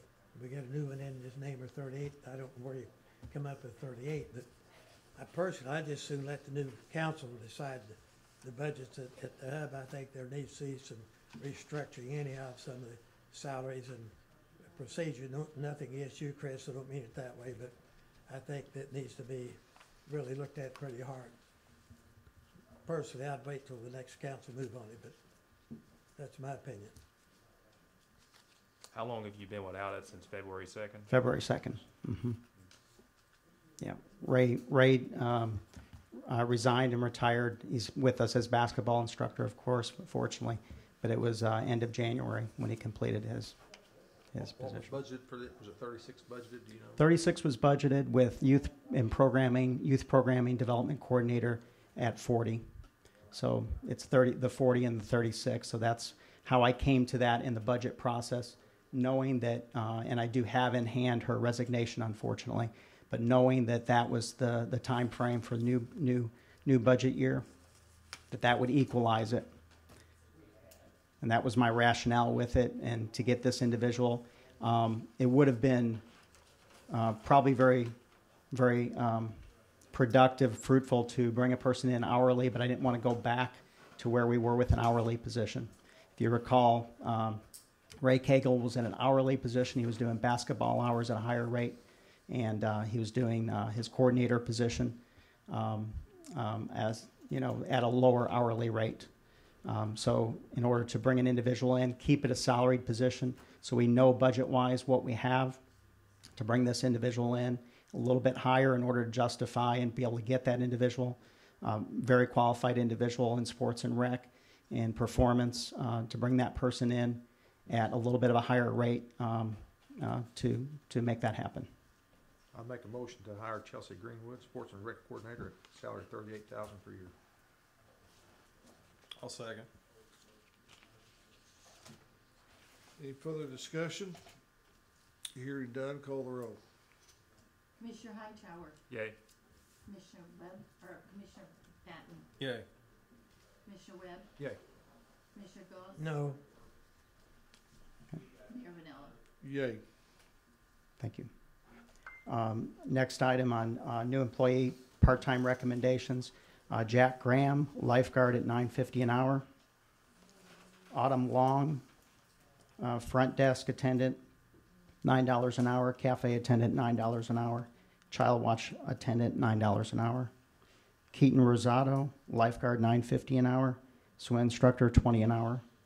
And Tori Goosewell, group exercise instructor, $15 an hour. Personal trainer, $30 an hour.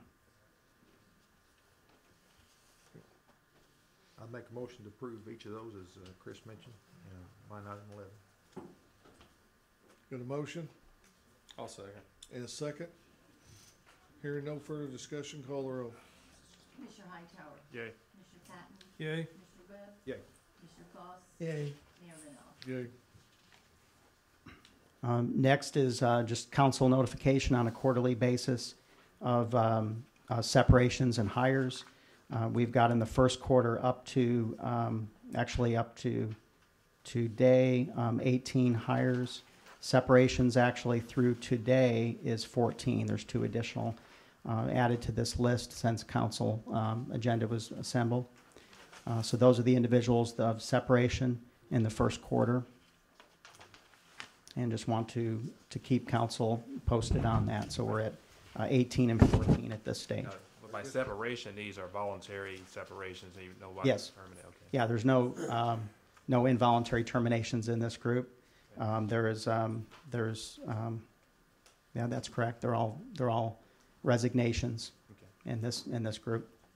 It helps the Treasurer's Department immensely, taking these off the active roll and for their purposes as well. Okay, thanks, Chris. Thank you. Senior citizens?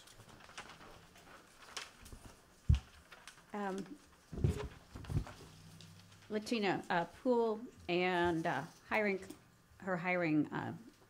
team recommend Amy Swan as a full-time dietary aide at Marion Senior Citizens at $12 an hour. And this is a vacant position due to resignation.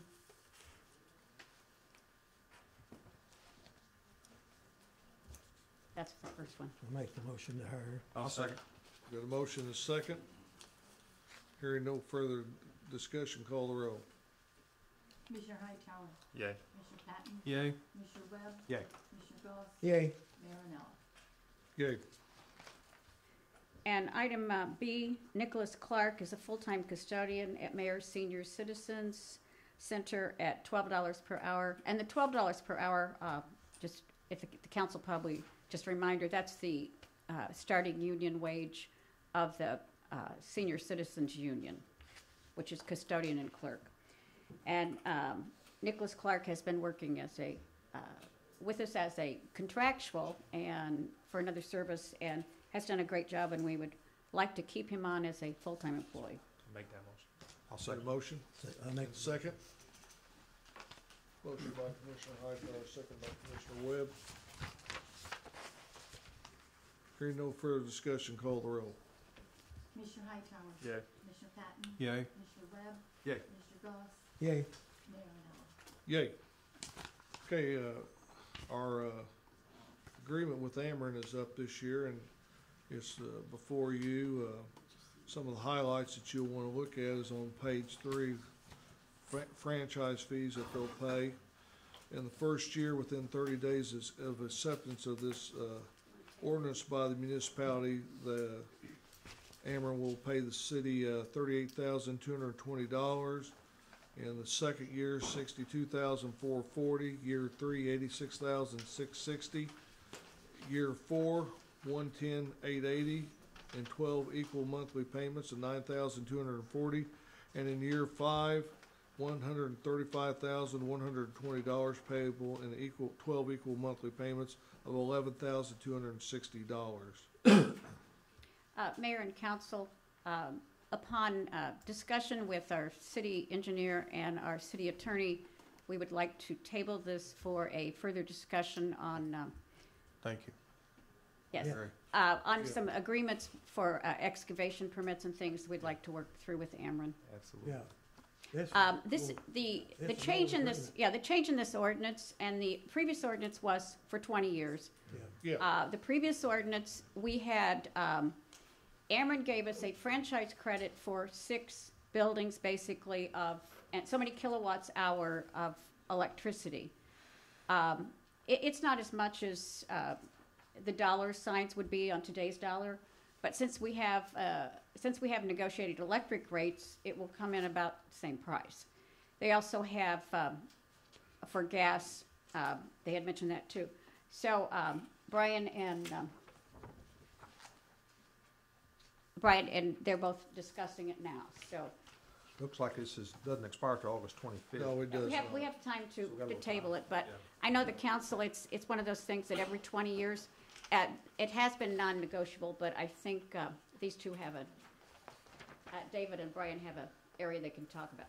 I think also in my reading through it, there was some language in the relocation section 4.2 that kind of raised some questions in my mind as far as expensive removals and relocation.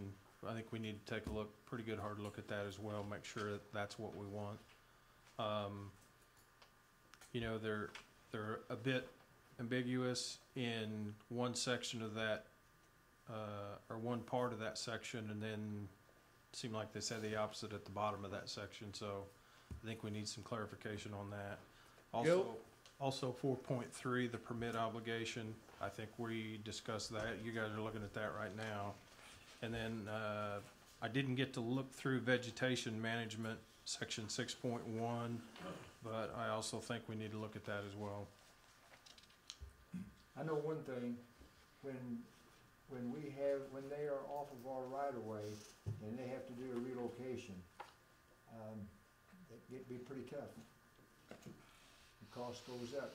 I'm still remembering that 900,000 for those 2. Me too, Glenn. That still sticks in my On craw. Morgan Avenue, it's 950,000, Glenn. Yeah. Not that I forgot either. Yeah. That was But, to remove the utility poles. That was brutal. I can't seem to get that one out of my mind. Me either. That sticks with me Yep. and, well.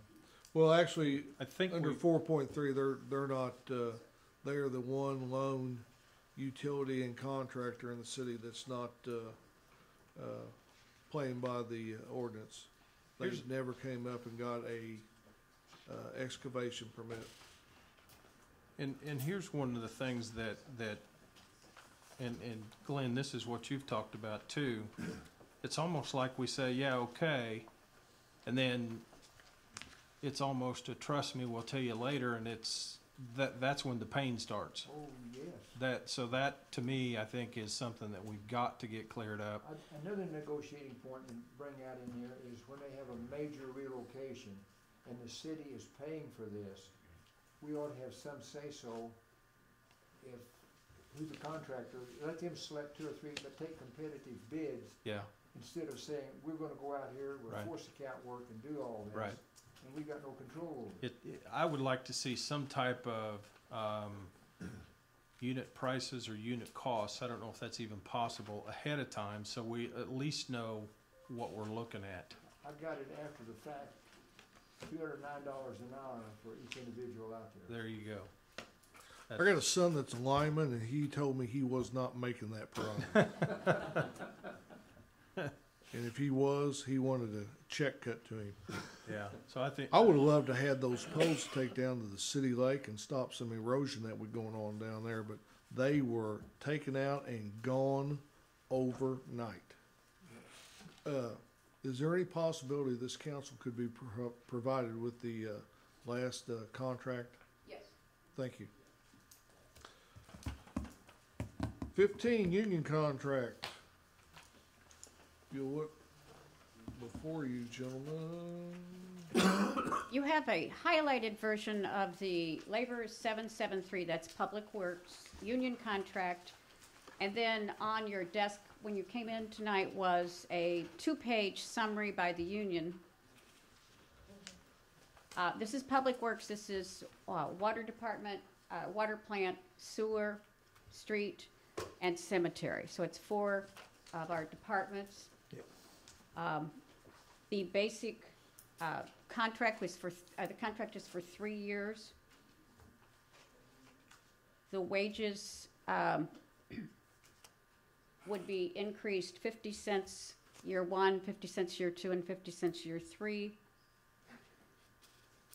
An increase in the clothing allowance to what it goes up $30 each of the contract years. And then lastly, for all city employees required by their department to carry a cell phone for contact with their department, a $10 per month stipend for their personal cell phone.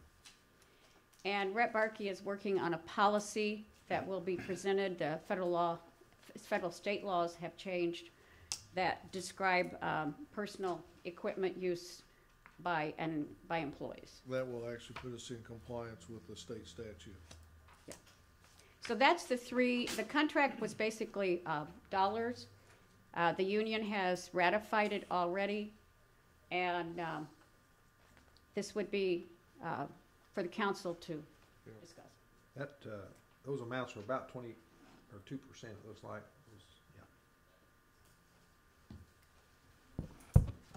I think it's a fair contract. So no big sick leave buyback at the end of the career then? They did ask for it. They did? Yeah, but see, they're IMR. IMR, They could put that towards their retirement where fire and police can't. Yeah.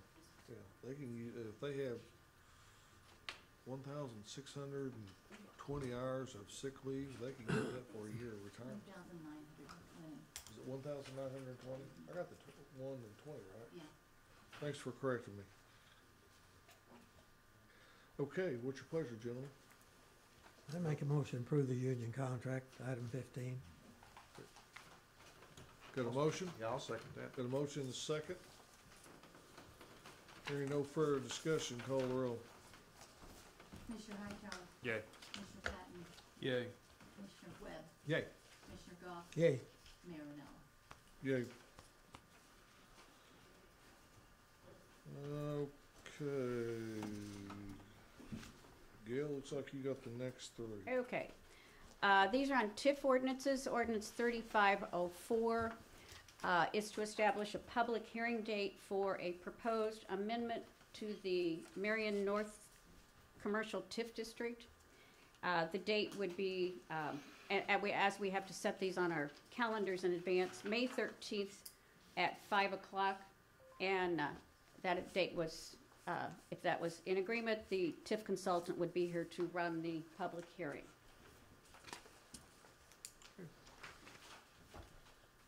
Pretty straightforward as other. We passed ordinance 3504. I'll second. Got a motion and a second. Hearing no further discussion, call the roll. Commissioner Hightower? Yay.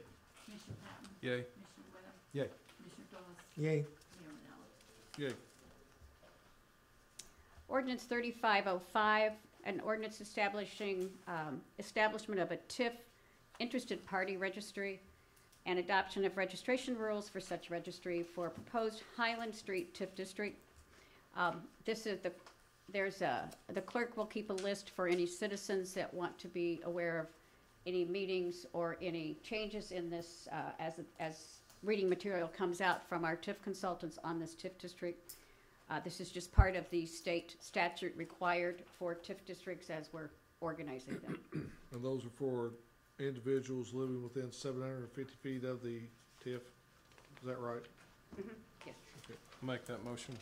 Second. Got a motion and a second. Hearing no further discussion, call the roll. Commissioner Hightower? Yay. Commissioner Patton? Yay. Commissioner Webb? Yay. Commissioner Goss? Yay. Mayor Renella? Yay. Item 18 would be to establish a date for the public hearing for proposed Highland Street TIF district. That would be the same date as the North Commercial, which is May 13th, and this one would be at 5:15. I'll make a motion to approve ordinance 3506. Second.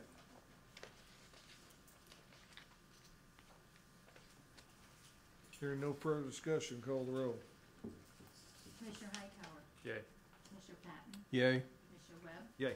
Commissioner Goss, Yay. Mayor Linnell. Yay.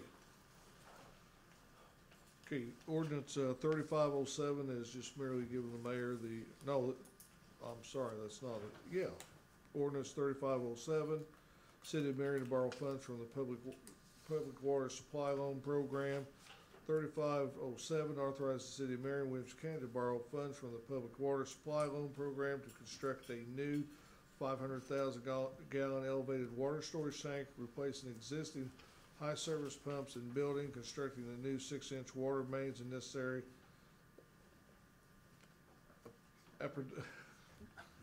appurtenances to, in the principal amount of $2,580,000 to provide funds to pay for the cost of the project. Brian, would you like to address the council on that? Yeah, if you recall, we've had a public hearing in the past for the environmental phase.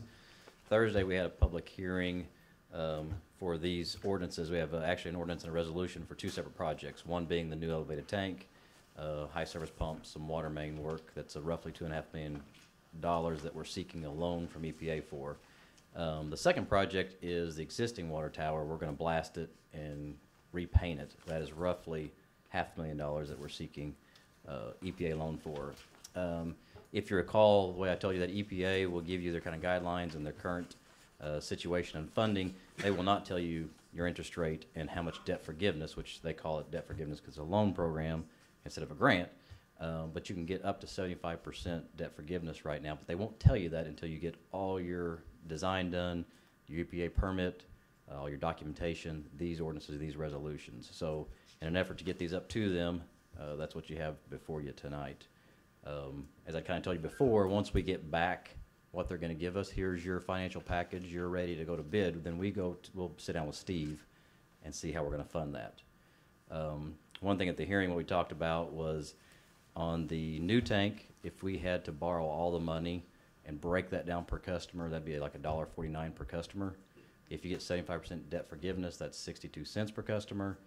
But we're not saying we're raising that at this point. We're saying that's the possibility. That's how much it costs. So we would sit down with Steve to see if we can already afford that. Do we need to raise rates where we're at? That would be total per month, is that right? Or Total per month for each customer. So didn't Rand Lake Conservancy District, didn't they work on a new bypass that may mitigate the need to do this? No. The new bypass? When they had the water main break last summer, didn't they? They have a new upgrade it? bypass up towards Mount Vernon, I believe.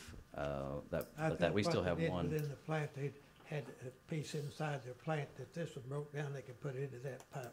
I don't think they laid the pipeline. This isn't a matter of what Wren Lake does. This is a matter of supplying water for the residents of Marion and having a sustainable reserve for not only our residents, for our businesses, and for fire protection requirements.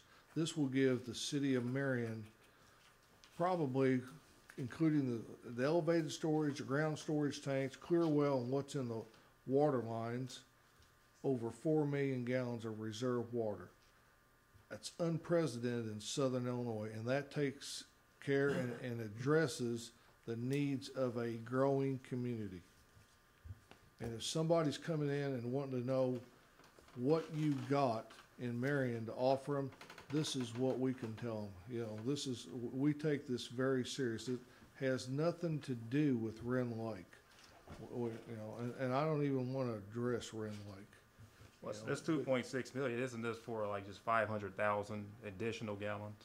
A new elevated 500,000 So that gallon represents tank. probably what, 6 or 7 hours of extra water if we do about 1.7 Correct. million. When you talk about the Red Lake situation, obviously just give us more finished water out the system, it would buy us a little more time. But this project's been on our books of a possible project for So this is years. contingency, but right now we need water lines, we need sewer lines, we need sidewalks, we need roadways. Those are things we need right now where I think our money would be better served. So, I mean, to spend 2.6 million. Water's an essential. Absolutely, it is. An And we essential did part very of well. life, and you're talking about We're not gonna pay for this overnight. This will be over a 20-year program.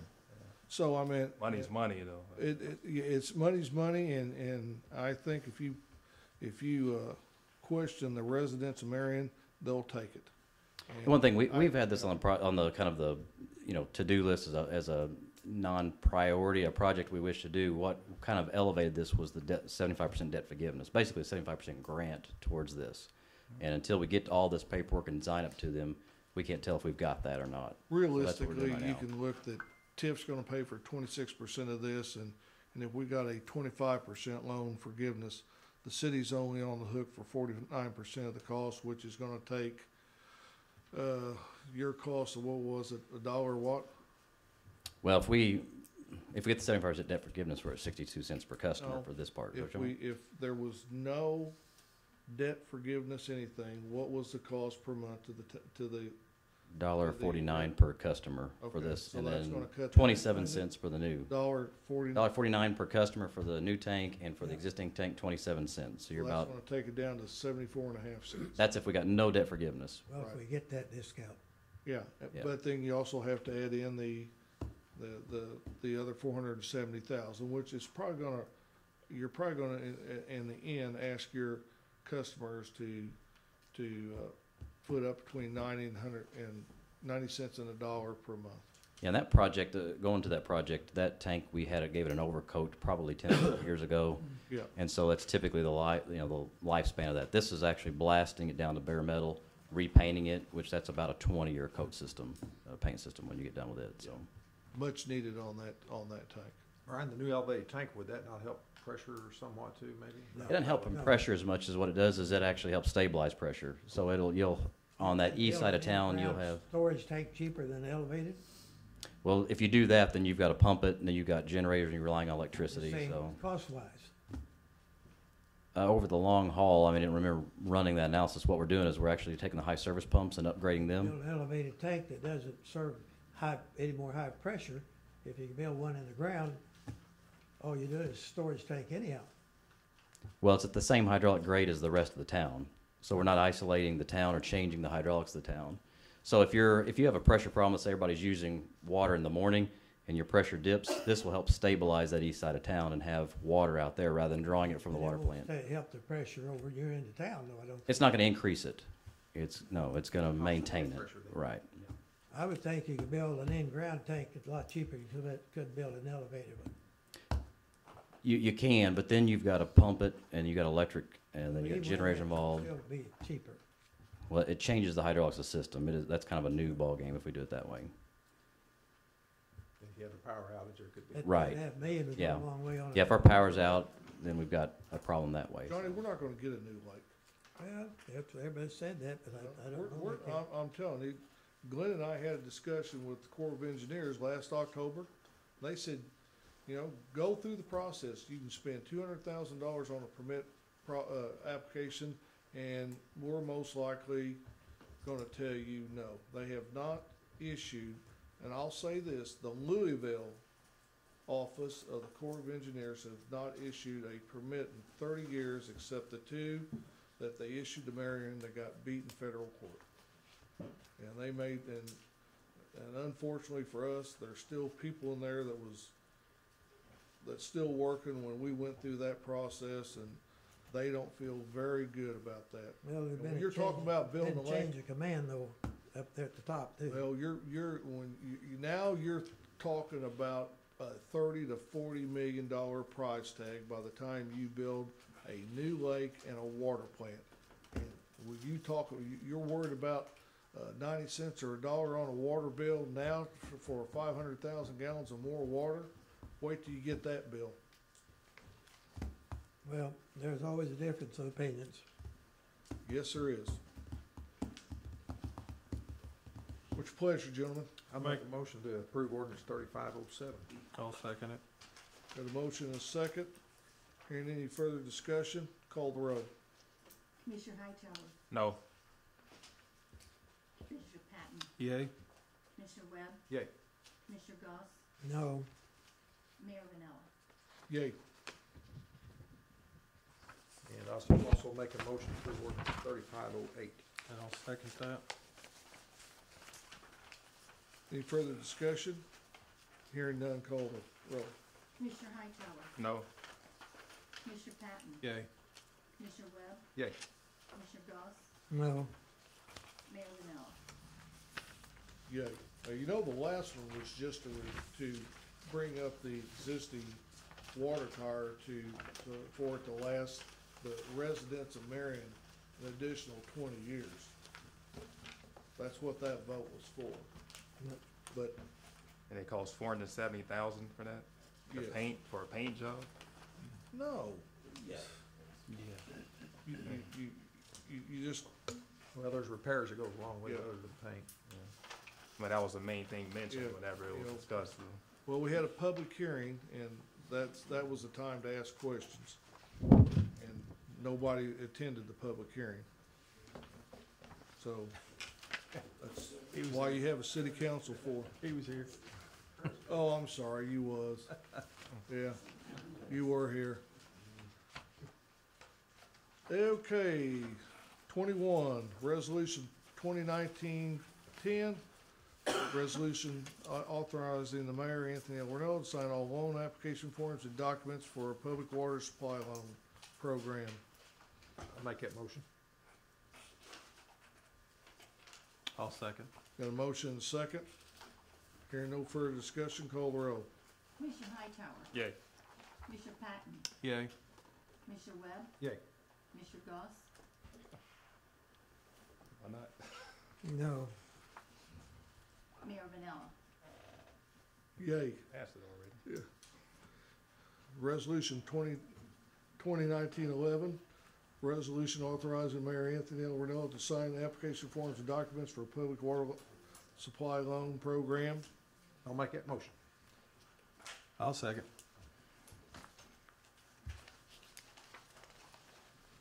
Any discussion? Hearing none, call the roll. Commissioner Hightower, Yay. Commissioner Patton, Yay. Commissioner Webb, Yay. Commissioner Goss, No. Mayor Vanilla. Yay. Okay, 24, 23, right? 20, oh, that's right, I'm sorry, 23. Ordinance 3509, ordinance to re-subdivide Morningside Phase 11 to replat. That's here before you. Lynn, do you have anything, or Brian, do you have anything to add? Say to that, that is, if you recall, we vacated that subdivision a couple of meetings ago. Yeah. And I might have mentioned it there at that time, is Jerry Barris, who went through all the hoops and had the water, sewer, and road design to our specifications. The superintendents all approved it. We did the plat of subdivision, got approved, and he didn't move forward with the subdivision. Another developer stepped in to buy that from him. The point of this is, if he buys it now, he buys it per lot, and the developer's exemption for real estate taxes, that thing goes away.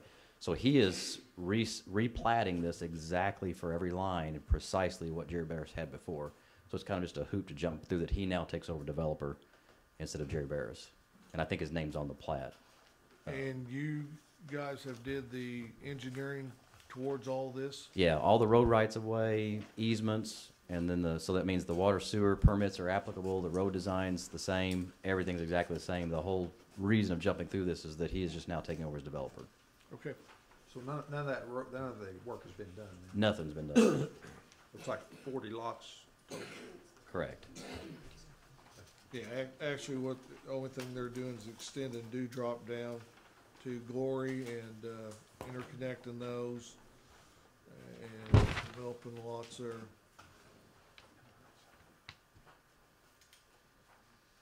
Make a motion to approve ordinance 3509. Second. Got a motion second, motion by Commissioner Webb, second by Commissioner Hightower. Call the roll. Commissioner Hightower, Yay. Commissioner Patton, Yay. Commissioner Webb, Yay. Commissioner Goss, Yay. Mayor Vanilla. Yay. Okay, now 24, council approval of non-union employee wages as presented at budget meeting.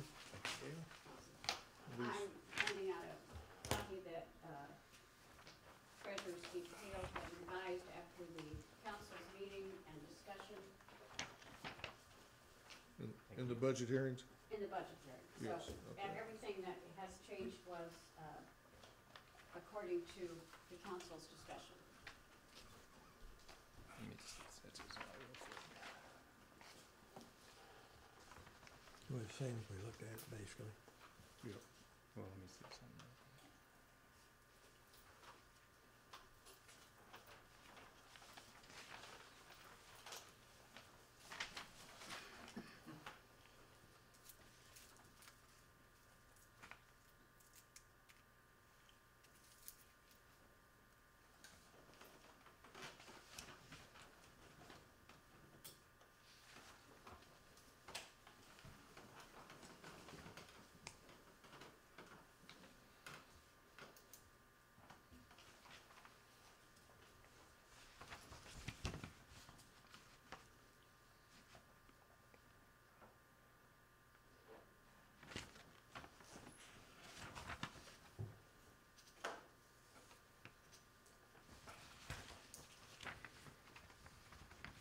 Yeah, I see in here though that under sports recreation coordinator, he does have that at 36,000.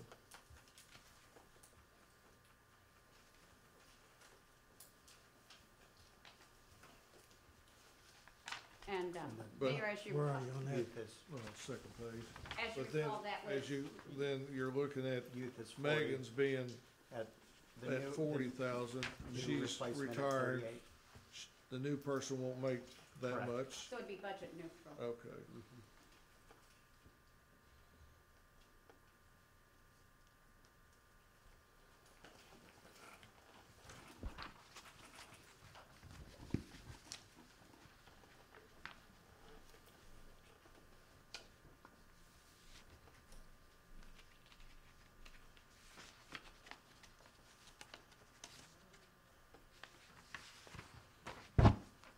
And these are based on raise two? Yes.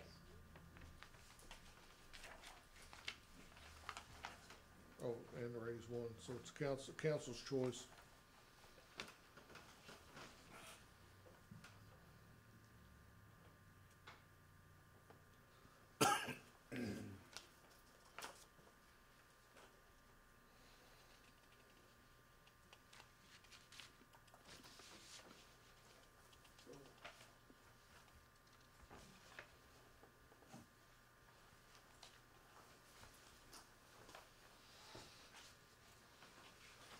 Any questions?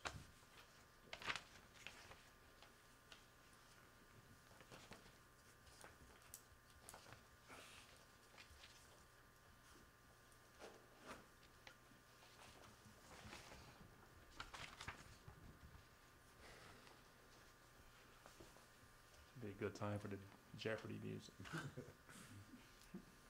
I'd make a motion to approve the non-union employee wages as presented, at this Second. budget meeting. And this will be under raise two, right? Yes. Yeah, I need raise to- two. I need to specify that, right? Yes, Yep. you do. Yeah.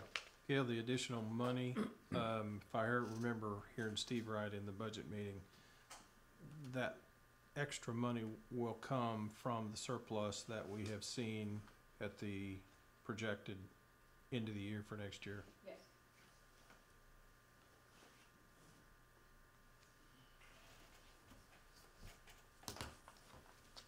I'll second that motion. Yeah, that also includes that, that leaves us with, still includes a projected surplus of over $100,000. Of course, that's just one, you know, you guys been here long enough, that's just, unfortunately, that's just one thing going wrong. That could take a big hit on that. All right, we have a motion by Commissioner Webb and a second by Commissioner Patton. Is there any further discussion? Hearing none, call the roll. Commissioner Hightower, Yay. Commissioner Patton, Yay. Commissioner Webb, Yay. Commissioner Goss, Yay. Mayor Ranella. Yay.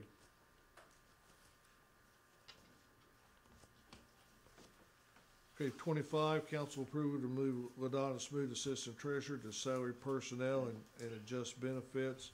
The only benefit that will be in addition to the raise we're at to is the addition of 1 week's vacation.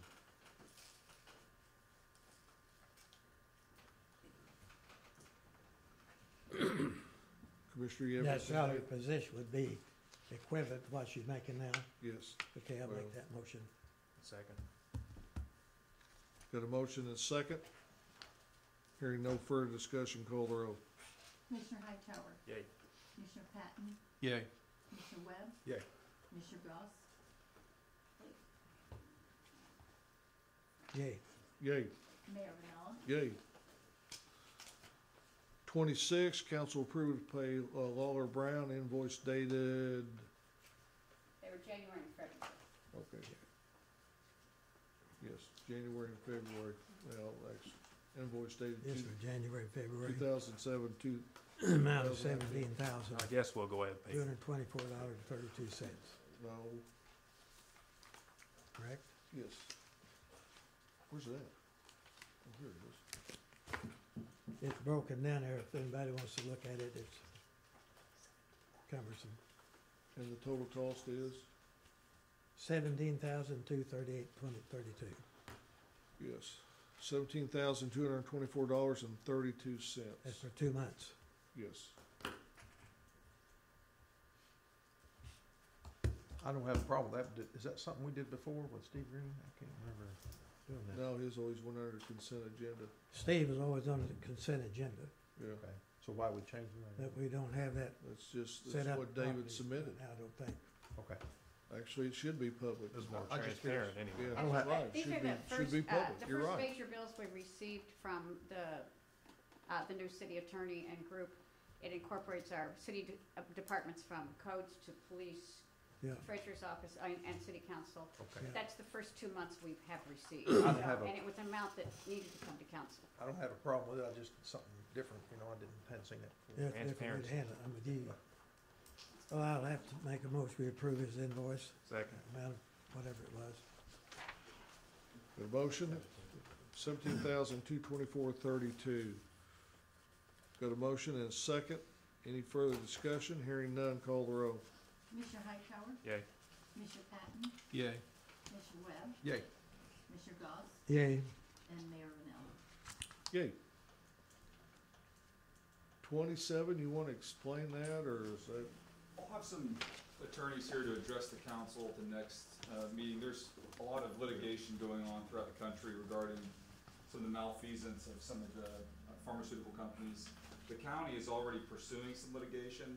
I've been approached by the same law firm who is proposing doing some of the litigation on the hub.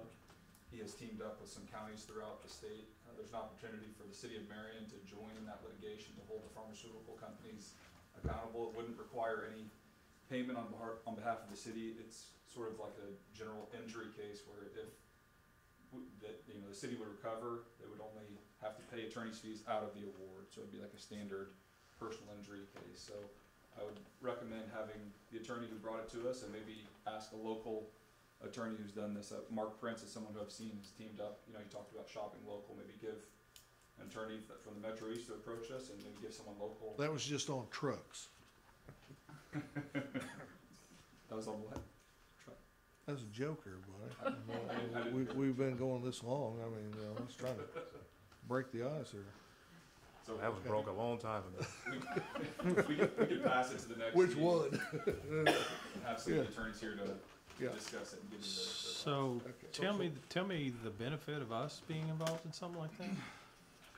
It'd be money that could come into the city to help pay for the cost of addiction and treatment. And there could be not-for-profits and different things that could be set up. It'd be better for the attorneys who have experience with this to explain it to the council, but yeah, it wouldn't require us to pay any money up front. The plaintiff's attorneys would foot the bill and join and file suit against the pharmaceutical companies who have already been sued a lot over the last few years for misrepresenting the addictive nature of the opioids that have caused tons of deaths throughout the country. So this wouldn't be money payable to the employees or citizens, it'd just be to the city to set up programs. Correct. Now, some of the people could sign up on it, but the money would come to the city. Now, I mean, we have, and I'm sure you're aware of this, Centerstone just is in the process of opening up a new opioid center. I think April the 8th. So this won't work against anything that they're doing, will it? Negative. It might enhance it if anything, wouldn't it? I would hope so. Yeah, for some of that money. Make can monies fund those available programs. to them, cause they're gonna treat 100 patients a day. You think about that, people, 100 people being treated a day under that addiction. And that's just the ones that's come forward seeking treatment. You know, and as, you know, as a police officer, he sees it probably every shift, that. You I think it's concur? something to consider. 70% of our calls were probably addiction related. Alcohol, drug. Mind-boggling. Okay, so we'll just table that to next meeting. Please and thank you. Yes. Thank you, David. Okay. Moving right along. Resolution 2019-12, resolution approving 2019 motor fuel tax. Lynn, would you want to address this? I know what it is, but This is for the annual resurfacing program that we've been doing for the last several years. This year, we have a program set up. I go back and work backwards. We budgeted for MFT, is what our resolution's concerning tonight, was $350,000 from MFT. From our TIF funds, we had $680,000, and from gas tax, $144,000, and from road and bridge, $220,000. Made a total of $1,394,000 that we had set up in budget, which is about $250,000 less than we had last year. My estimate for the streets, and I think each one of you should get in your packet a list of the streets that's set up for the program. I think they should be in there. There you have them there, yeah. That's the list of the streets that we propose to do. And it's broken down into categories. What's to be paid for: MFT, TIF, gas tax, road and bridge. Now, the estimate of streets is I've got about 90,000 more than our budget. Last year, the bids came in 160,000 under what I had estimated as a budget. I don't know what we'll get this year. We'll get 2 bids is all I know. And if we go over it, we'll just have to eliminate a street or two to make sure that we get down within the budget that's allocated for us. So tonight, what we're passing is a resolution for the MFT only. That's the only thing that requires a resolution. That's $350,000. $325,000 was for construction, $25,000 is for engineering, $25,000. Are these the roads you've already previously picked, or you've picked for this upcoming year? That's for the upcoming year. Whitnam's not on there.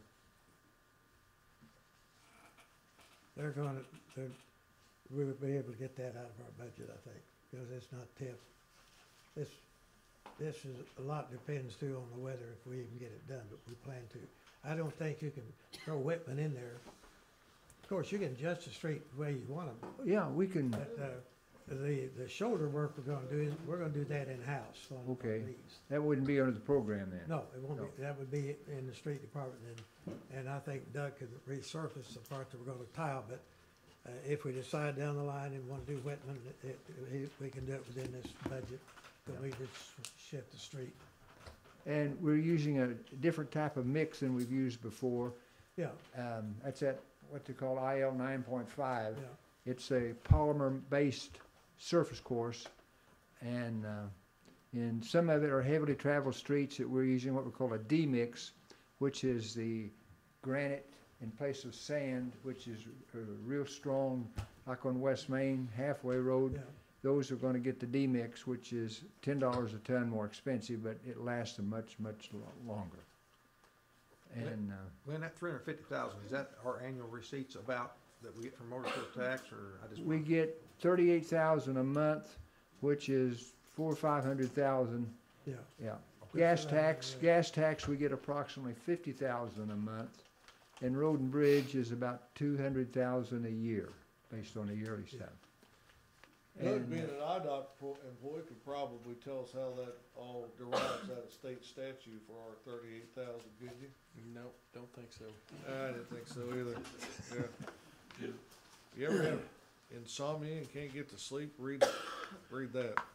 We will need to pass the resolution, and there's 4 documents that Anthony will need to sign the resolution, engineering agreement, the estimate of maintenance cost, and a cover sheet for the specifications.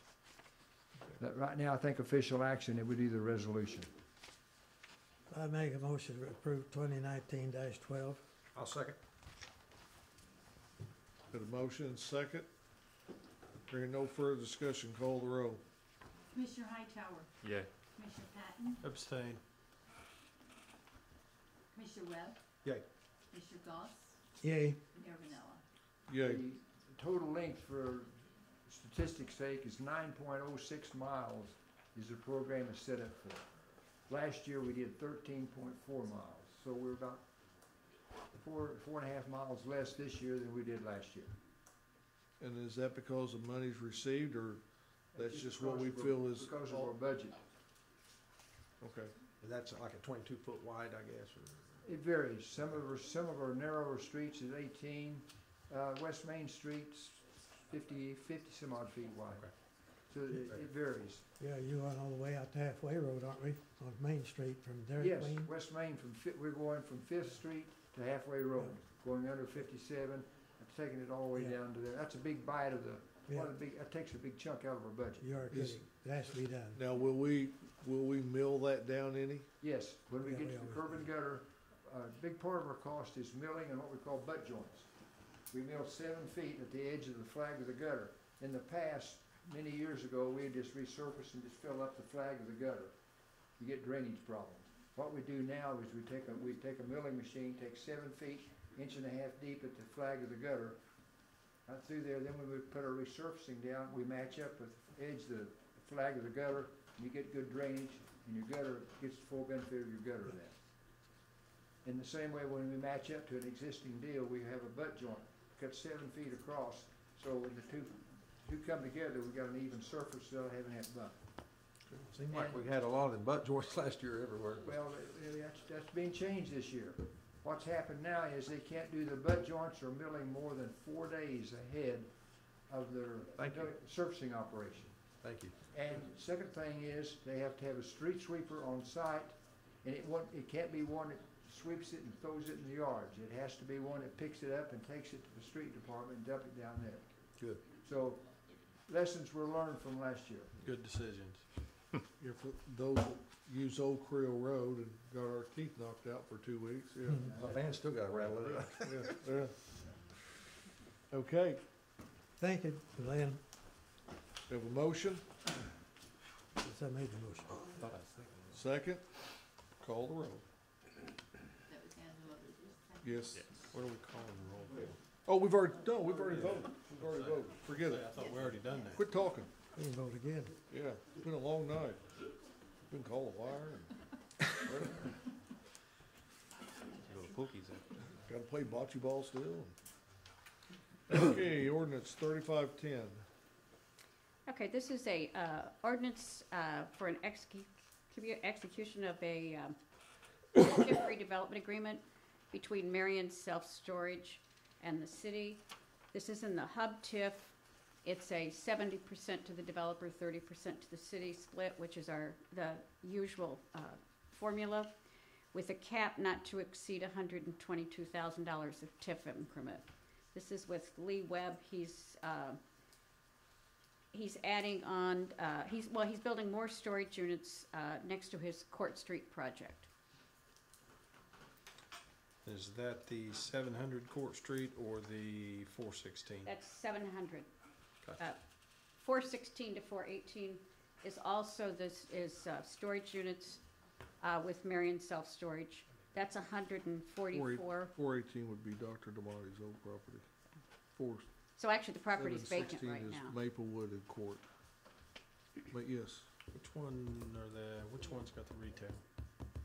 Well, What? Or do we know that yet? The one at Court Street is just going to be storage units for RVs and campers. so both of these are redevelopment agreements. He has already purchased the ground, and this would be for cost. Ordinance 3511 has a cap not to exceed 398,000 until the year 2034, which is when that TIF expires.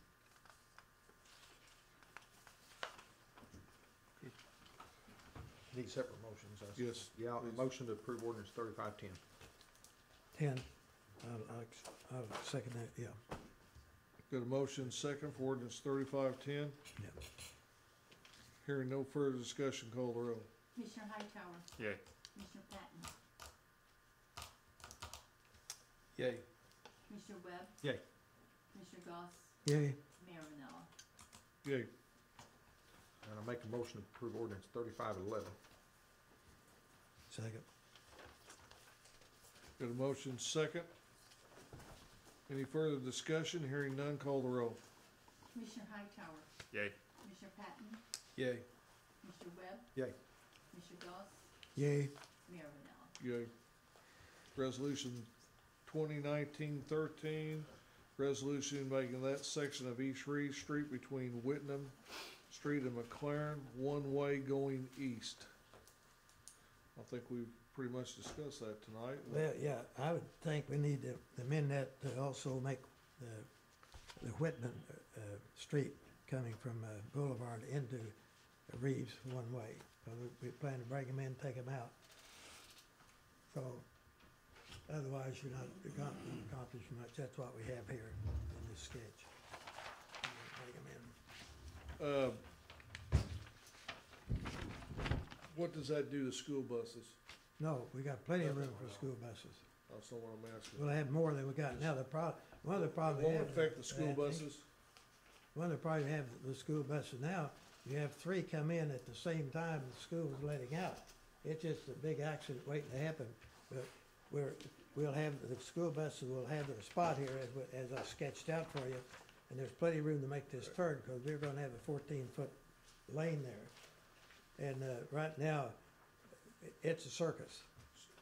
Somebody's gonna get killed. But if we don't make this one way, this way, we aren't gonna be able to tile, and we won't be able to make extra parking on the Whitman.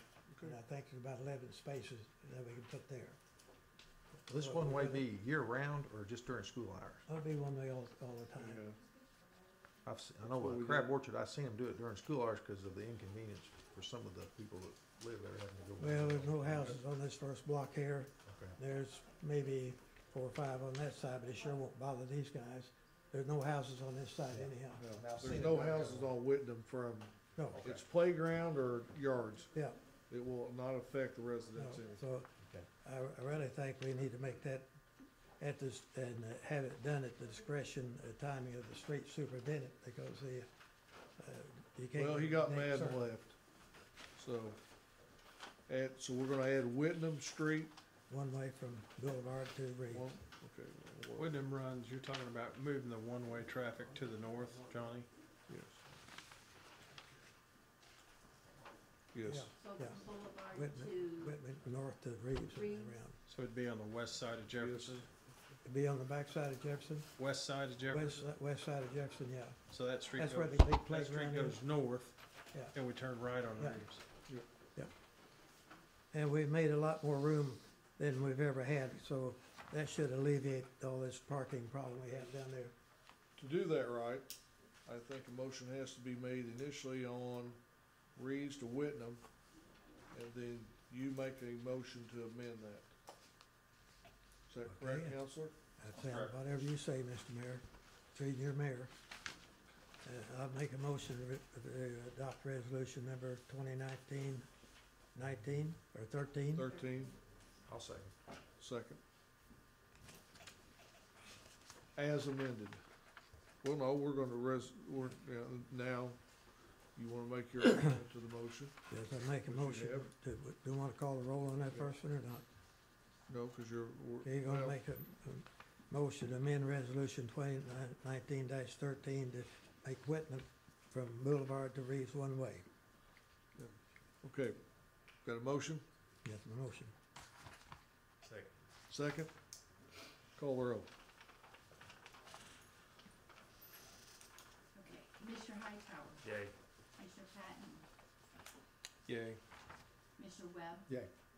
Mr. Goss? Yay. And Mayor Pinellas. Yeah. 32 we're tabling.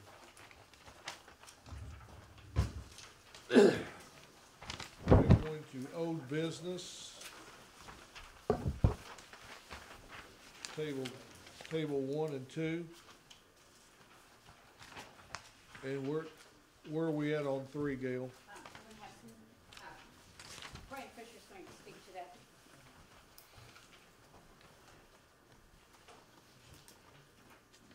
that. Past year, we've had some issues with the library. It's mainly in the evening hours. Starting around 4 o'clock, we start seeing a group of individuals coming. We've had individuals in the restroom taking baths while kids' programs are going on. So I've talked with the mayor, talked with David down at the library. We thought our best option would be hiring a security officer just part-time from 4 to 8 at their closing time. A lot of our staff are female. They feel uncomfortable. We've had a lot of cops getting called. Time the cops get there, the individual's gone. So I reached out to Securitas. They were at $25 an hour. I also called a company at St. Louis. They never called me back. And then Southern Illinois Security, they came in at $18 an hour. So. And we're talking about 4 hours a night, 4 hours a night, from 4 to 8 p.m. 5 days a week. It would be 4 days. 4 days Because they a week. close at 5 on Friday night.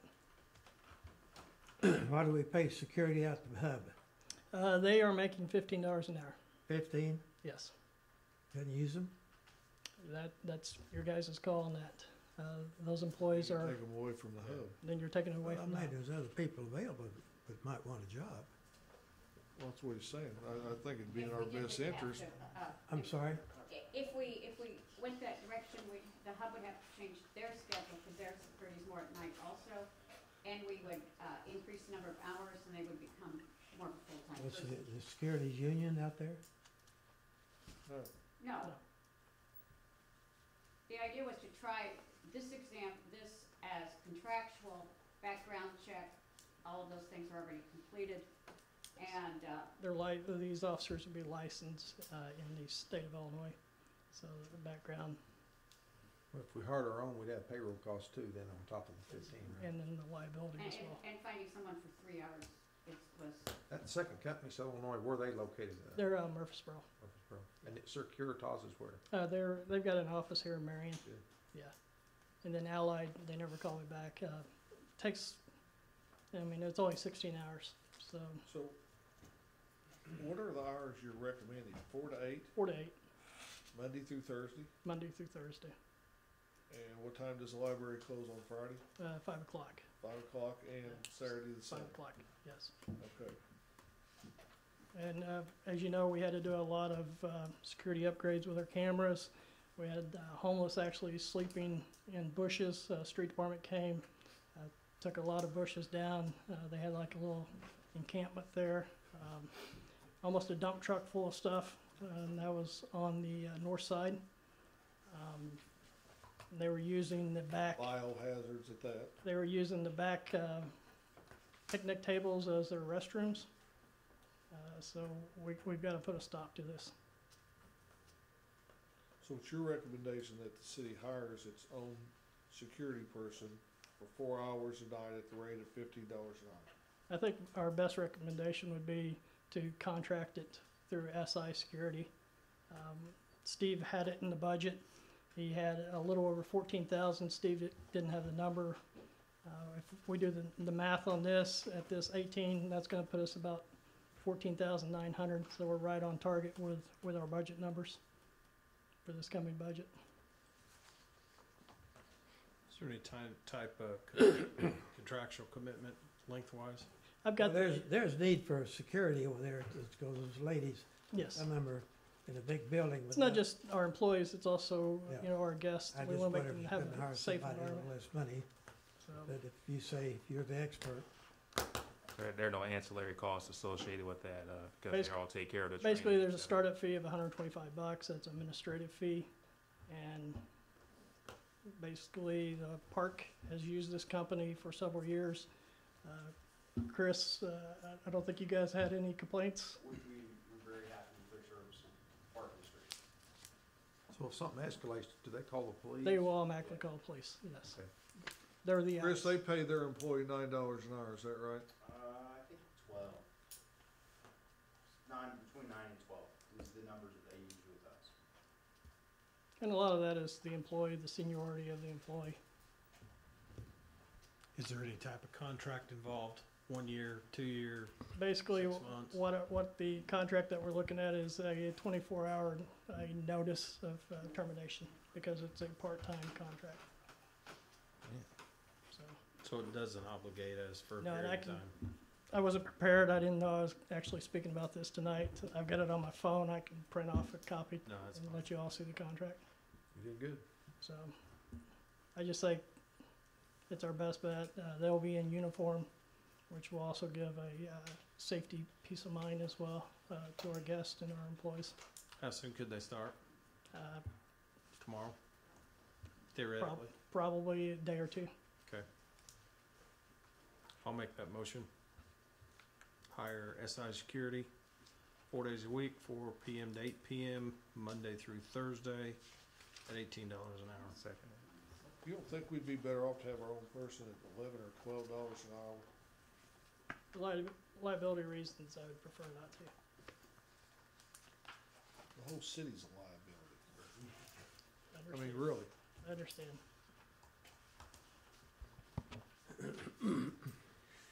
We have a motion and a second on the floor. Is there any discussion? Hearing none, call the roll. Commissioner Hightower? Yay. Commissioner Patton? Yay. Commissioner Webb? Yay. Commissioner Goss? I think we could hire at less money, but I'll vote yea on this. No, And Mayor Dell is no.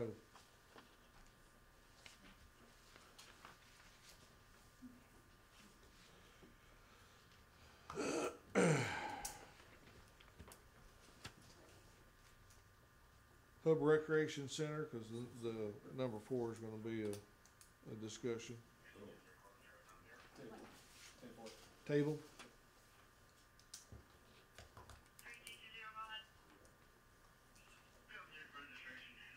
Okay, discuss approved bids for general contractor for apparatus bay addition to the Marion Fire Station.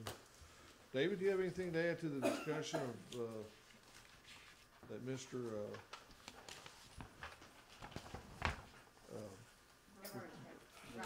Rodney, yeah, brought to the table tonight? Just seemed like it took a long time to answer a simple question. The thing that I was instructed to look into is whether or not he understood the question about whether or not there was pending litigation. Didn't seem that he answered that thoroughly, so I'm happy to answer any questions that you guys have for me, but I was not impressed how he handled it.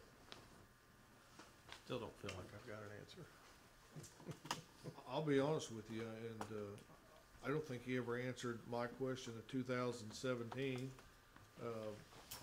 He threw it off on his newest employee for this time, but the fact of the matter is, and Gail, if you want to get up here and address the council, the fact of the matter is, the question asks if you have been subject to litigation or in litigation.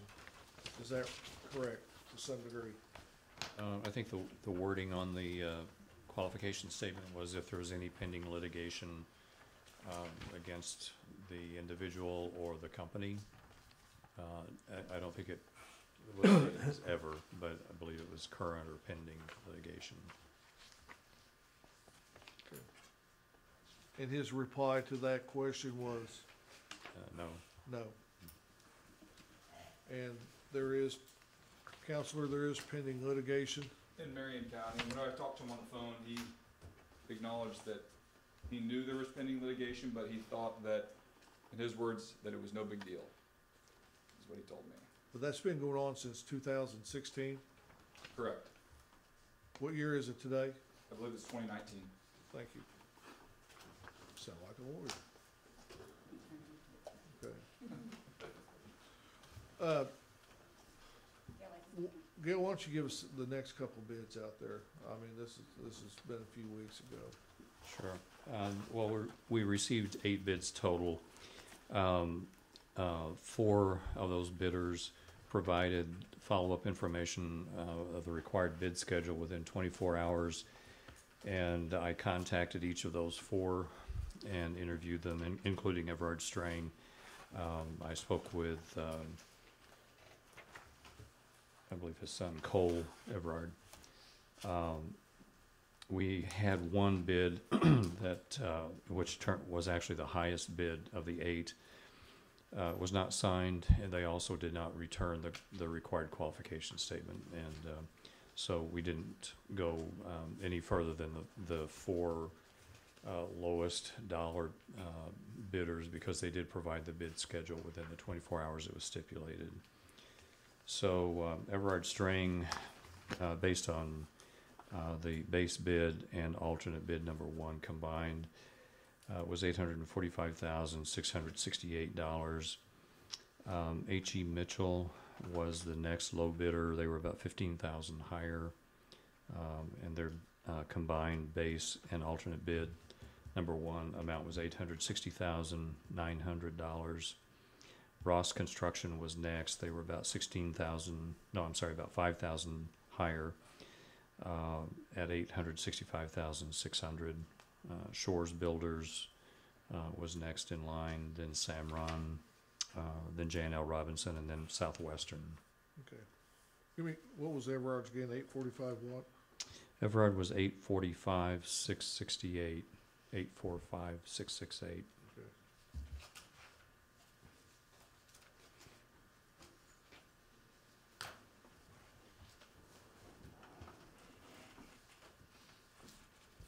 Discussion? No, the only thing is, fire chief had asked that we try to include the additional equipment, and That'll have to be done at the next meeting. That's not part of this agenda. that's to extend the exhaust system. Yeah. Gail, what was alternate bid 1? What did it include? That included changes to the existing doors and controls on the existing portion of the building.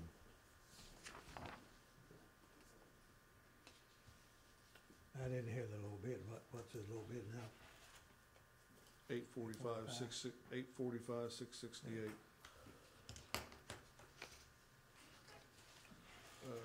H.E. Mitchell was $869,900.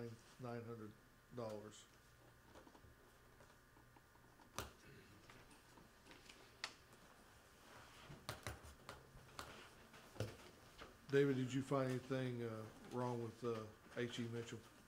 No.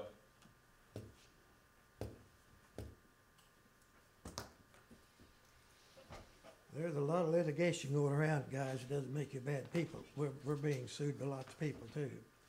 And the fact that the owners are satisfied, it's a subcontractor. I personally think we ought to take the low bid. Now, who is suing him? I thought it was It's the owner. subcontractor, No, according to him. I think it was the owner that was suing Because the him. subcontractor evidently hadn't done their job properly. My opinion, the point is, there's a question on there about whether or not there's any pending litigation. He answers no. Yeah. When I talked to him on the phone and asked him if he knew there was pending litigation, he said yes. And I asked him why he didn't put it on the application. He told me he thought it was no big deal, which is they tell the truth. inconsistent with what he said today, Yeah. which was, Well, now Johnny, now hey, It's now okay, this, I'm not gonna no, debate it. no, I have not. this, and Gail, correct me if I'm right or wrong, but in 2017, this is the very same thing that we went to the next responsible bidder on the initial fire station project because of his answer to that question. Is that right or wrong? That's my recollection. I believe the city attorney at that time was aware of some pending litigation. And advised this council accordingly of that. That's my recollection. Yes.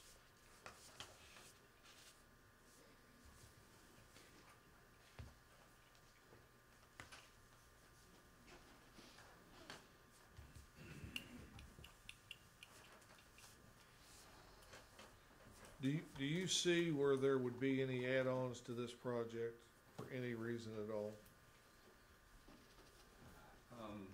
The only thing I could foresee is once the existing former dairy building is removed, if there are some soil issues that need to be remediated. Some of the questions I asked each of the bidders had to do with their understanding and the completeness of their bid. If there was any confusion on their part or their subcontractors or suppliers' part regarding the drawings and specifications as we had prepared them and issued them.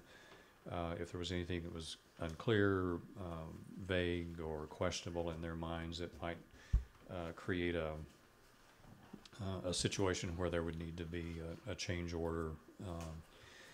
And construction being what it is and design being what it is, there's always the chance that something is omitted, or especially when there's an existing building and piece of property involved. But each of the four that I interviewed responded that they were very comfortable with their bids. They felt they understood the scope of the work.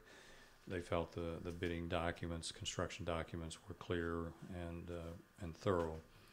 So the only thing I can foresee that might be an issue would be some poor soil conditions. We did take unit prices for the possibility that we would run into some poor soils that had to be removed and replaced with adequate subgrade materials. But that was part of the bid process, right? It was part of the bid process, and they did. And we had boring samples taken. We did have outside the perimeter of the existing dairy building. Yes. So it would be primarily when that building is removed in the area that we didn't drill through the existing floor slab of that building, if we ran into some conditions there that required some extra effort. And what was your estimate project, Gail? Nine something, wasn't it? We were at, I want to say around 950. We would not have been the low bidder if we had been bidding. Plus your fees, correct? That's correct. Yeah. Yes. All of the. We'll be over $1 million. I'm sorry. We'll be over $1 million in the project. Yeah. I think you were close to 50,000. Yes. Well, we've paid some of those engineering fees already, right? Yes, I think the remainder on our contract is around 15,000. I think I'll sign a check this week for you. Okay. So actually, if you look at the numbers he gave you, you add $15,000 to that, and that will be the cost of the project. Yeah, you about not. Well, he said it's 920, I think, didn't he? Oh, that was his estimate. 950.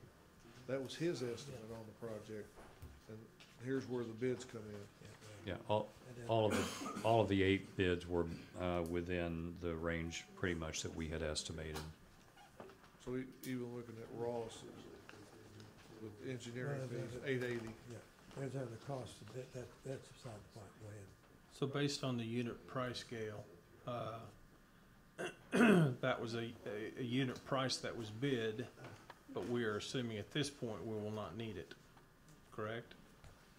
Well, we hope that it is not needed. Right. Typically, what we try to do is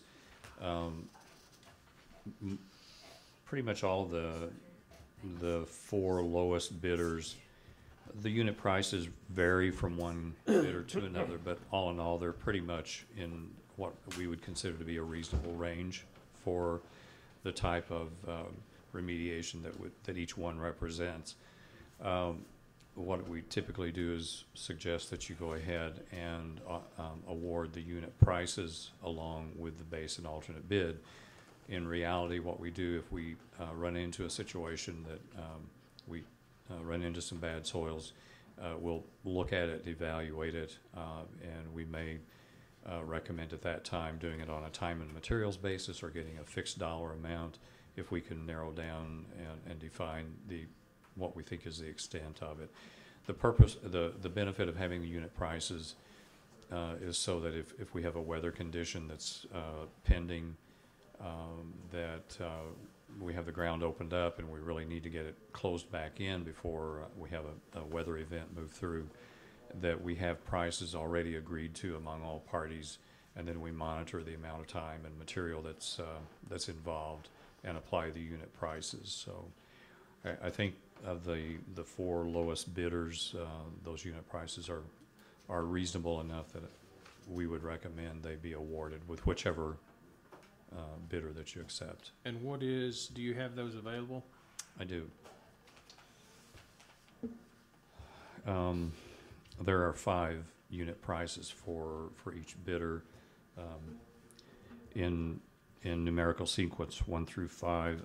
Everard Strang's unit prices were $30.62, $35.72, $66.34, $71.44, and $110.23. H.E. Mitchell was $45, $50, $85, $200, and $250. Did you say 250? Yes, they were considerably higher on those, but that's a material that would probably not be used. It's a low concrete material that we probably would not actually use. Be a very worst case basis. Yes. Would you like the others? No, that's good enough. What was the bids, alternate bids 3 and 4 under H.E. Mitchell? Well, there was only one alternate bid. Well, I know you did 45, 50. What was the other two the figures? unit prices. Unit price 3 was $85. Unit price 4, $200, and unit price 5, $250. Okay, then tell me, looking at the vast differential in those prices, how he comes within $15,000 of that base bid of $860.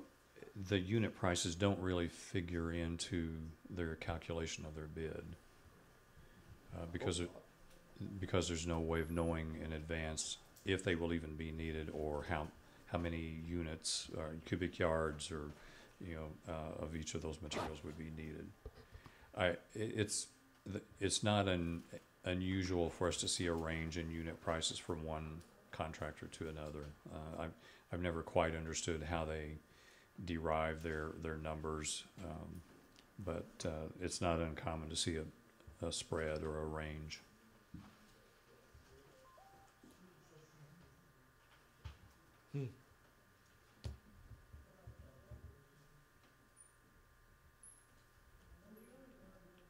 Well, in fairness to all this that's taking place tonight, do you think that's a consideration that should be made into the rewarding of this bid, the alternate bid price there, if they have to come to reality? I mean, I understand it's always a possibility, but Yeah, that's there's no way of really knowing until we actually get under construction if they'll be needed at all. I think even if we do run into, I think someone mentioned there may have been some residences there with basements or cellars previously. It's not a large footprint of a building, so unless we ran into a condition where there was an active stream or a ruptured sewer line that had really caused the soil to deteriorate significantly below that building, we didn't see indications of settlement or erosion on the site that really suggest that there will be a problem. So I would hope that even if there is a problem, that it's a small enough quantity of soil excuse me, that has to be removed and replaced, that it's not a significant cost impact to the project. Gail, did they turn in the list of the subcontractors with them? They did. Yes, each one of the four. Turned in the list of those subs. They did. most of them were the same subs, weren't they? There was not a lot of variation, I don't think. I think there was one of them that wouldn't work with Everard String or something he was telling me. The masonry contractor. For the other three wouldn't work with. Yeah. I think that I think the masonry subcontractor bid to the other 7, but did not to Everard String. And we did, look at that. We also asked Boyd Engineering, and I'm not sure, Glenn, did we give that to you also to review the list of subcontractors? We must not have. They were all contractors that we were familiar with and have worked with previously, so nothing was a red flag with the subs. Gail, can you give me a ballpark footprint of that existing building? Is it 20 by 30 by whatever? Is this the fire station? 60 by 100. Oh, No. milk store. Milk store. Oh, Jerry says 50 by 80. 50 by 80? No, the dairy building. Dairy building is 40 by 60. 40 by 60. So 2,400 square feet.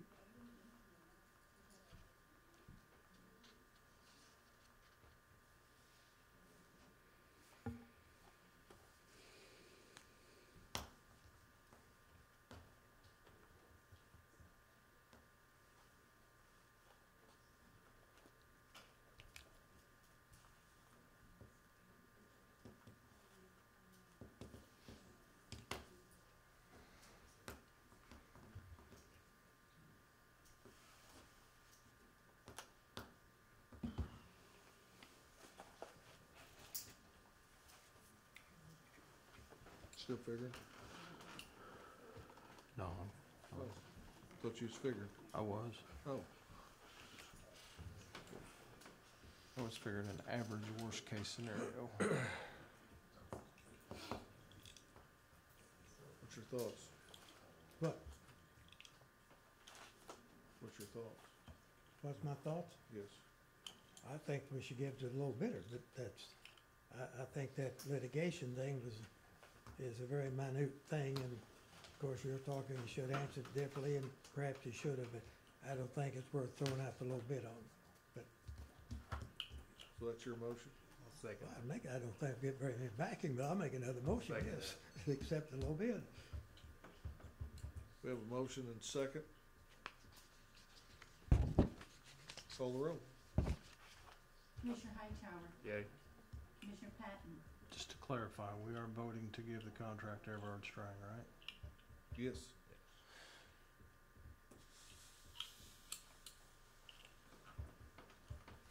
Against my better judgment, yay. Commissioner Webb, Yay. Commissioner Goss, Yay. Mayor Rennell. Yay.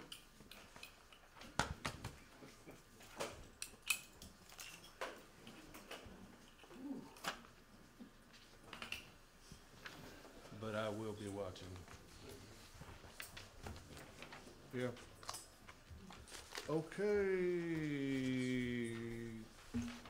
Commissioner Hightower. Negative. Oh, come on. 3 hours, this is the longest meeting we've ever had. Excuse me, No. are you awarding the unit prices also? I didn't hear what you Are said. we awarding unit prices also? I would guess that would be, I thought it was included in it. I Included. would, yes, I would thought that'd been part of the motion. Yeah. Just wanted clarification. Yeah, no, Yes. is that not what you asked for? Yes. Yeah. That to be part of the motion? Sure. Yes, yes. And they were, please note that in the minutes that those prices will be included as part of the motion. Douglas? I'm not sure I could talk about anything else after tonight. I'm good. Short police report. For the month of February, we had 9 ordinance violations, 19 warrant arrests, 278 incidents reported, 116 traffic accidents, 3 DUIs, and under the dispatch, we had 3,588 dispatch calls. 2,030 of them was 911 calls, and 95 ambulance calls. Been busy in February.